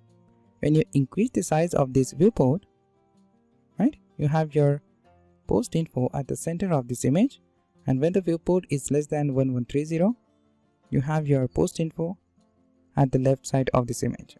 Now just after that, I just want to remove this post info from this popular post when the viewport is equal to 1130 or less than that. So I'm going to just specify here, I'm going to first select site content, then select the sidebar, and then select popular post, and the last I'm going to select post info. And to this post info, I'm going to specify display none. To apply this property and override the default property, I'm going to specify here important keyword. Save the changes. As you can see, I don't have this post info to this popular post. Now just after that, down here I want to create here 2 rows with 2 columns, instead creating this first row with 4 columns. So when the viewport is equal to 1130 pixel or less than that, I'm going to have here 2 columns with 2 different rows. So I'm going to first select the footer tag, then select the footer, and then select the container. And to this container, I'm going to just specify grid template columns, and I'm going to call here repeat method, and I want here 2 columns of equal width. So I'm going to just say here 2 columns of 1 FR. Save the changes, and now you can see here I have here 2 columns, right? Now just after that, I'm going to just decrease this viewport width, and when I reach 750 pixel, I want to create a new media query. So as you can see here, if you take a look at this website, it's not completely responsive. So I want to specify some style when the viewport is equal to 750 pixel. Now if the viewport is less than or equal to 750 pixel, I want to change this layout, and I want to specify 100% width to this main content and 100% width to this category section, to this sidebar. So I'm going to do that in this media query. So as you know, we already have this media query with 750 pixel. So down here, I'm going to just specify if the viewport is less than or equal to 750 pixel, I'm going to select the main tag and select site content. And to this site content, I'm going to specify grid template columns 100%. When I save the changes, you can see I have 100% width to these blocks, right? And I have my sidebar just after this pagination right here, and the sidebar is also have 100% width. Now just after that, let me just check the footer. Now here what I don't want to add here 2 rows with 2 different columns. Instead, I'm going to add here 1 row with 1 column. To do that, I'm going to just first select in this 750 pixel breakpoint. I'm going to first select the footer, then select the footer class and select the container. And to this container, I'm going to say grid template columns repeat 1 FR. So as you can see here, I just wanted to create only 1 column with 100% width. Save changes, and now if you open your footer, you have here 4 columns, right? Now just after that, let me just change this viewport width, and if I'm going to say here if the viewport is equal to 520 pixel, so I'm going to just say here 520 pixel. Now when the viewport is equal to 520 pixel or less than that, I just wanted to change the height of this carousel. So I'm going to just open my CSS file, and down here I'm going to first copy this command, paste it down here, and if the viewport is less than or equal to 520 pixel, I'm going to copy this closing comment as well, paste it down here, change this pixel 520, and in this command inside it I'm going to create a media query. So I'm going to just say here media only screen, and max width is going to be 520 pixel or less than that. I'm going to just select main tag, and I want to select block class. So I'm going to select this block class of this oval carousel, and right here I just want to add some space between this post and this oval carousel. So I'm going to change the height of this block. So I'm going to just say here height 125 viewport height. Save the changes, and as you can see I have some space between this block post and this carousel. Now just after that, I want to remove this post info, because if the viewport is less than or equal to 520 pixel, you're going to get this awkward result to this blog post. So I'm going to specify display none to it. So in this 520 pixel, I'm going to first select site content, then select the post content class, and inside it I have post image class, and then select post info class. Display property is going to be none. Save the changes. Now as you can see, I don't have this post info to this blog post, so you don't need to worry about anything. Now just after that, let me just check my website, and now you can see everything is fine. Now I just want to remove this padding from these footers. I'm going to first select the footer, then select the footer class, and then select container. I'm going to select all the descendant div. So I'm going to say here padding, and I'm going to say here padding 1 rem to the top and bottom and 0.9 rem to the left and right. And to apply this property and override the default, I'm going to use important keyword. Save the changes, and if I open my footer, you can see I have different padding here. Now the last thing, I just want to specify some padding to this copyright section. So I'm going to just add here footer. I'm going to select the rights and I want to add padding to it. So I'm going to have here padding 0 for the top and bottom and 1.4 for the left and right. Save the changes, and as you can see here, I have padding to this copyright text. I'm going to specify here text align, center, and save it. I have my text at the center of this document. Now if you scroll up and check your website, you can see your website is now completely responsive for any device. Now let me just open the smallest device. So I'm going to just open the mobile of the viewport 320. Now the last thing, I want to align this toggle menu. To align this toggle menu in this 520 pixel media query, I'm going to first select the nav tag and select toggle collapse class. And as you know, we specify width property to this toggle collapse class. So I'm going to change it. So I'm going to specify width 80% and override the default property using important keyword. Save the changes. When I save it, as you can see, I have my toggle menu here, right? If you take a look at your website now, it's completely responsive. Now your website is responsive for any device.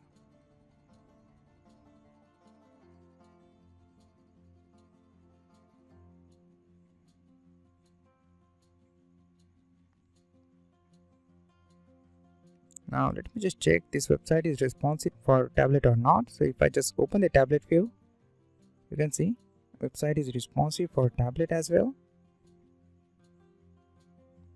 And you can also use this move top button. When you click on it, this will automatically move your cursor on the top. It is very simple to make your website responsive for any device. Now in the next lecture, we will understand how to specify this beautiful animation to your website. This loading animation. When you scroll, you can see you have this scroll animation. So in the next lecture, we will see how to add this scroll animation to your website. Now, as you know, we've been working on this website since a while, and we successfully completed our first HTML and responsive website with ease. Now the last thing we are going to specify to this website is animation. Now I just wanted to add this beautiful scrolling animation to this website. When we scroll down, you're going to get this type of animation to your website. Now if you don't want to add any animation, you can leave your website as it is, but I want to add this animation to make the website interactive and attractive. So I'm going to just add this animation in my website. So to add it, I'm going to just open a new tab and search for AOS. It means I want to search for animation on scroll library. I'm going to search for it on Google, and as you can see here, I have my animate on scroll library here. So I'm going to click on it, and once I have this library, I'm going to just scroll down to get my animation. So as you can see here, to add this animation, you just need to add this data attribute to your element. It doesn't matter which element you are choosing, you just need to add this data attribute to that element, and then the element will behave like this animation. So you can add different animation, and when you scroll down, you can see you have tons of animation here.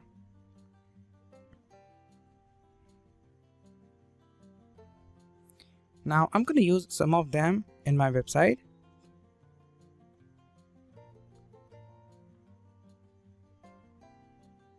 So I'm going to first download this library and copy and paste few files in my project.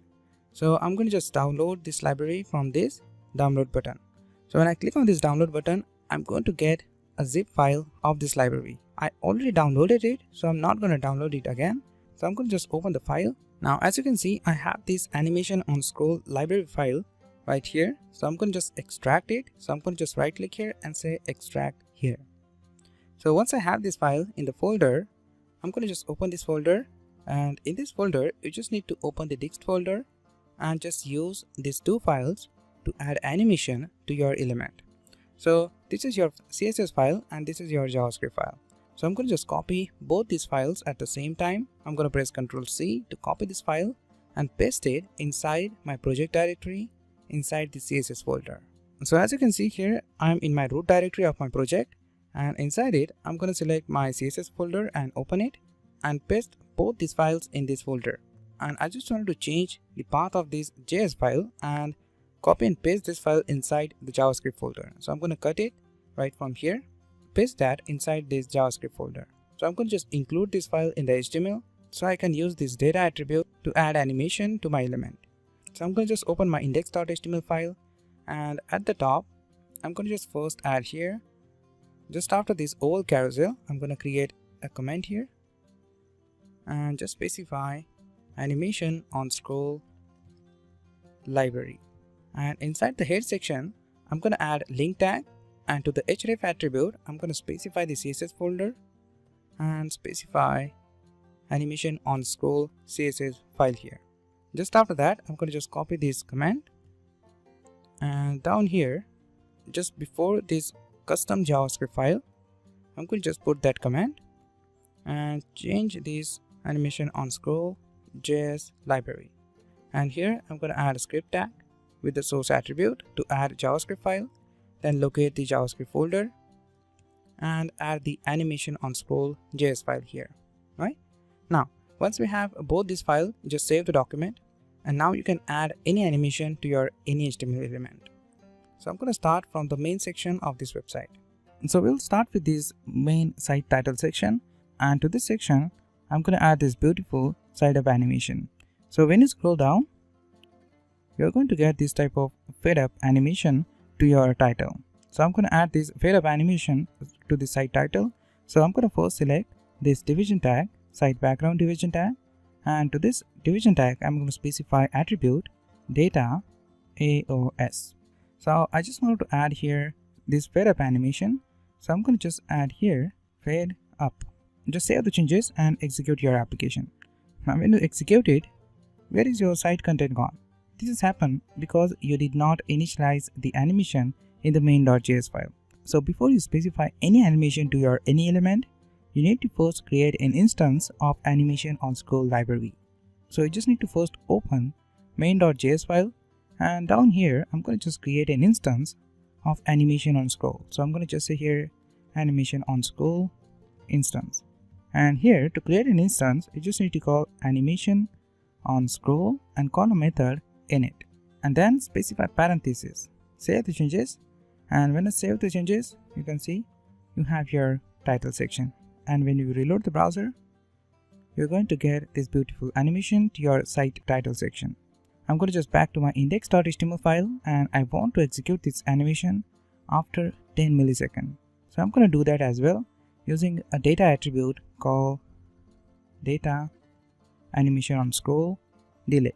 So using this attribute, you can specify the delay of the animation. So I'm going to just specify here 100. So I'm going to specify after 1 millisecond, I want to execute this animation. When I save the changes, I have 1 millisecond delay to this animation. Let's move on, and I want to add some animation to these cars as well. So I'm going to just open this car section, and I want to add this animation to these cars.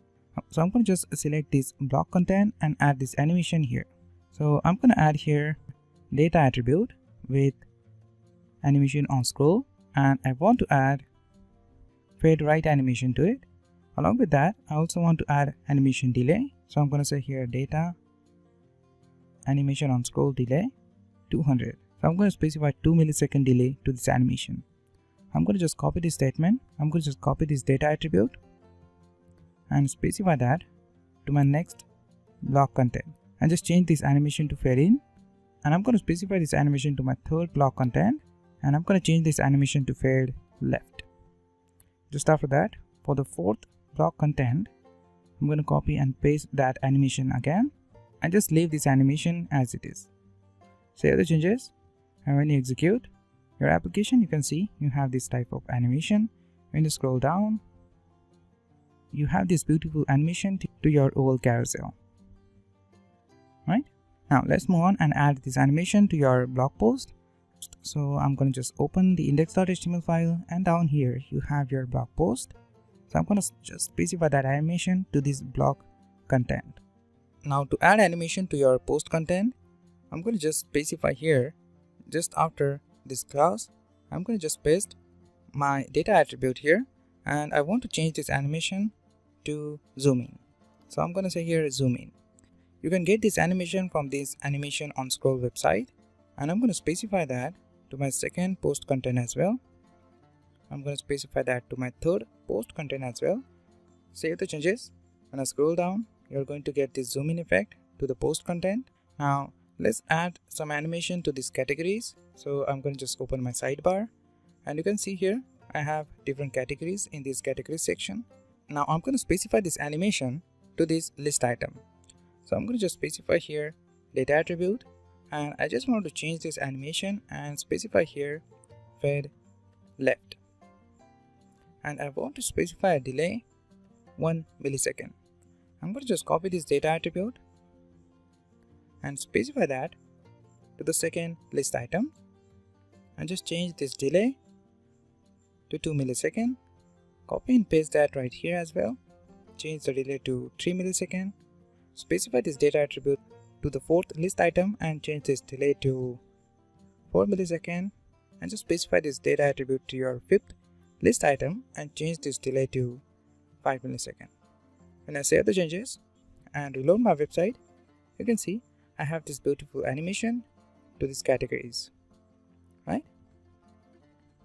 Now I just wanted to add animation to this blog post, so I'm going to just minimize it and specify animation to this post content. Now to this post content, I'm going to just specify the data attribute, and I just want to specify here flip up animation. So I'm going to say here flip up, and I'm going to specify here delay 2 milliseconds. I'm going to just copy this data attribute and specify that to my second post content. Change this delay to 3 milliseconds. Specify that to your third post content. Change this millisecond to 4 milliseconds. Specify this animation to your fourth post content and just change this millisecond. And the last, I'm going to specify that to my fifth post content and just change this delay. Save the changes, and when you scroll down, you can see you have this beautiful animation to your post content.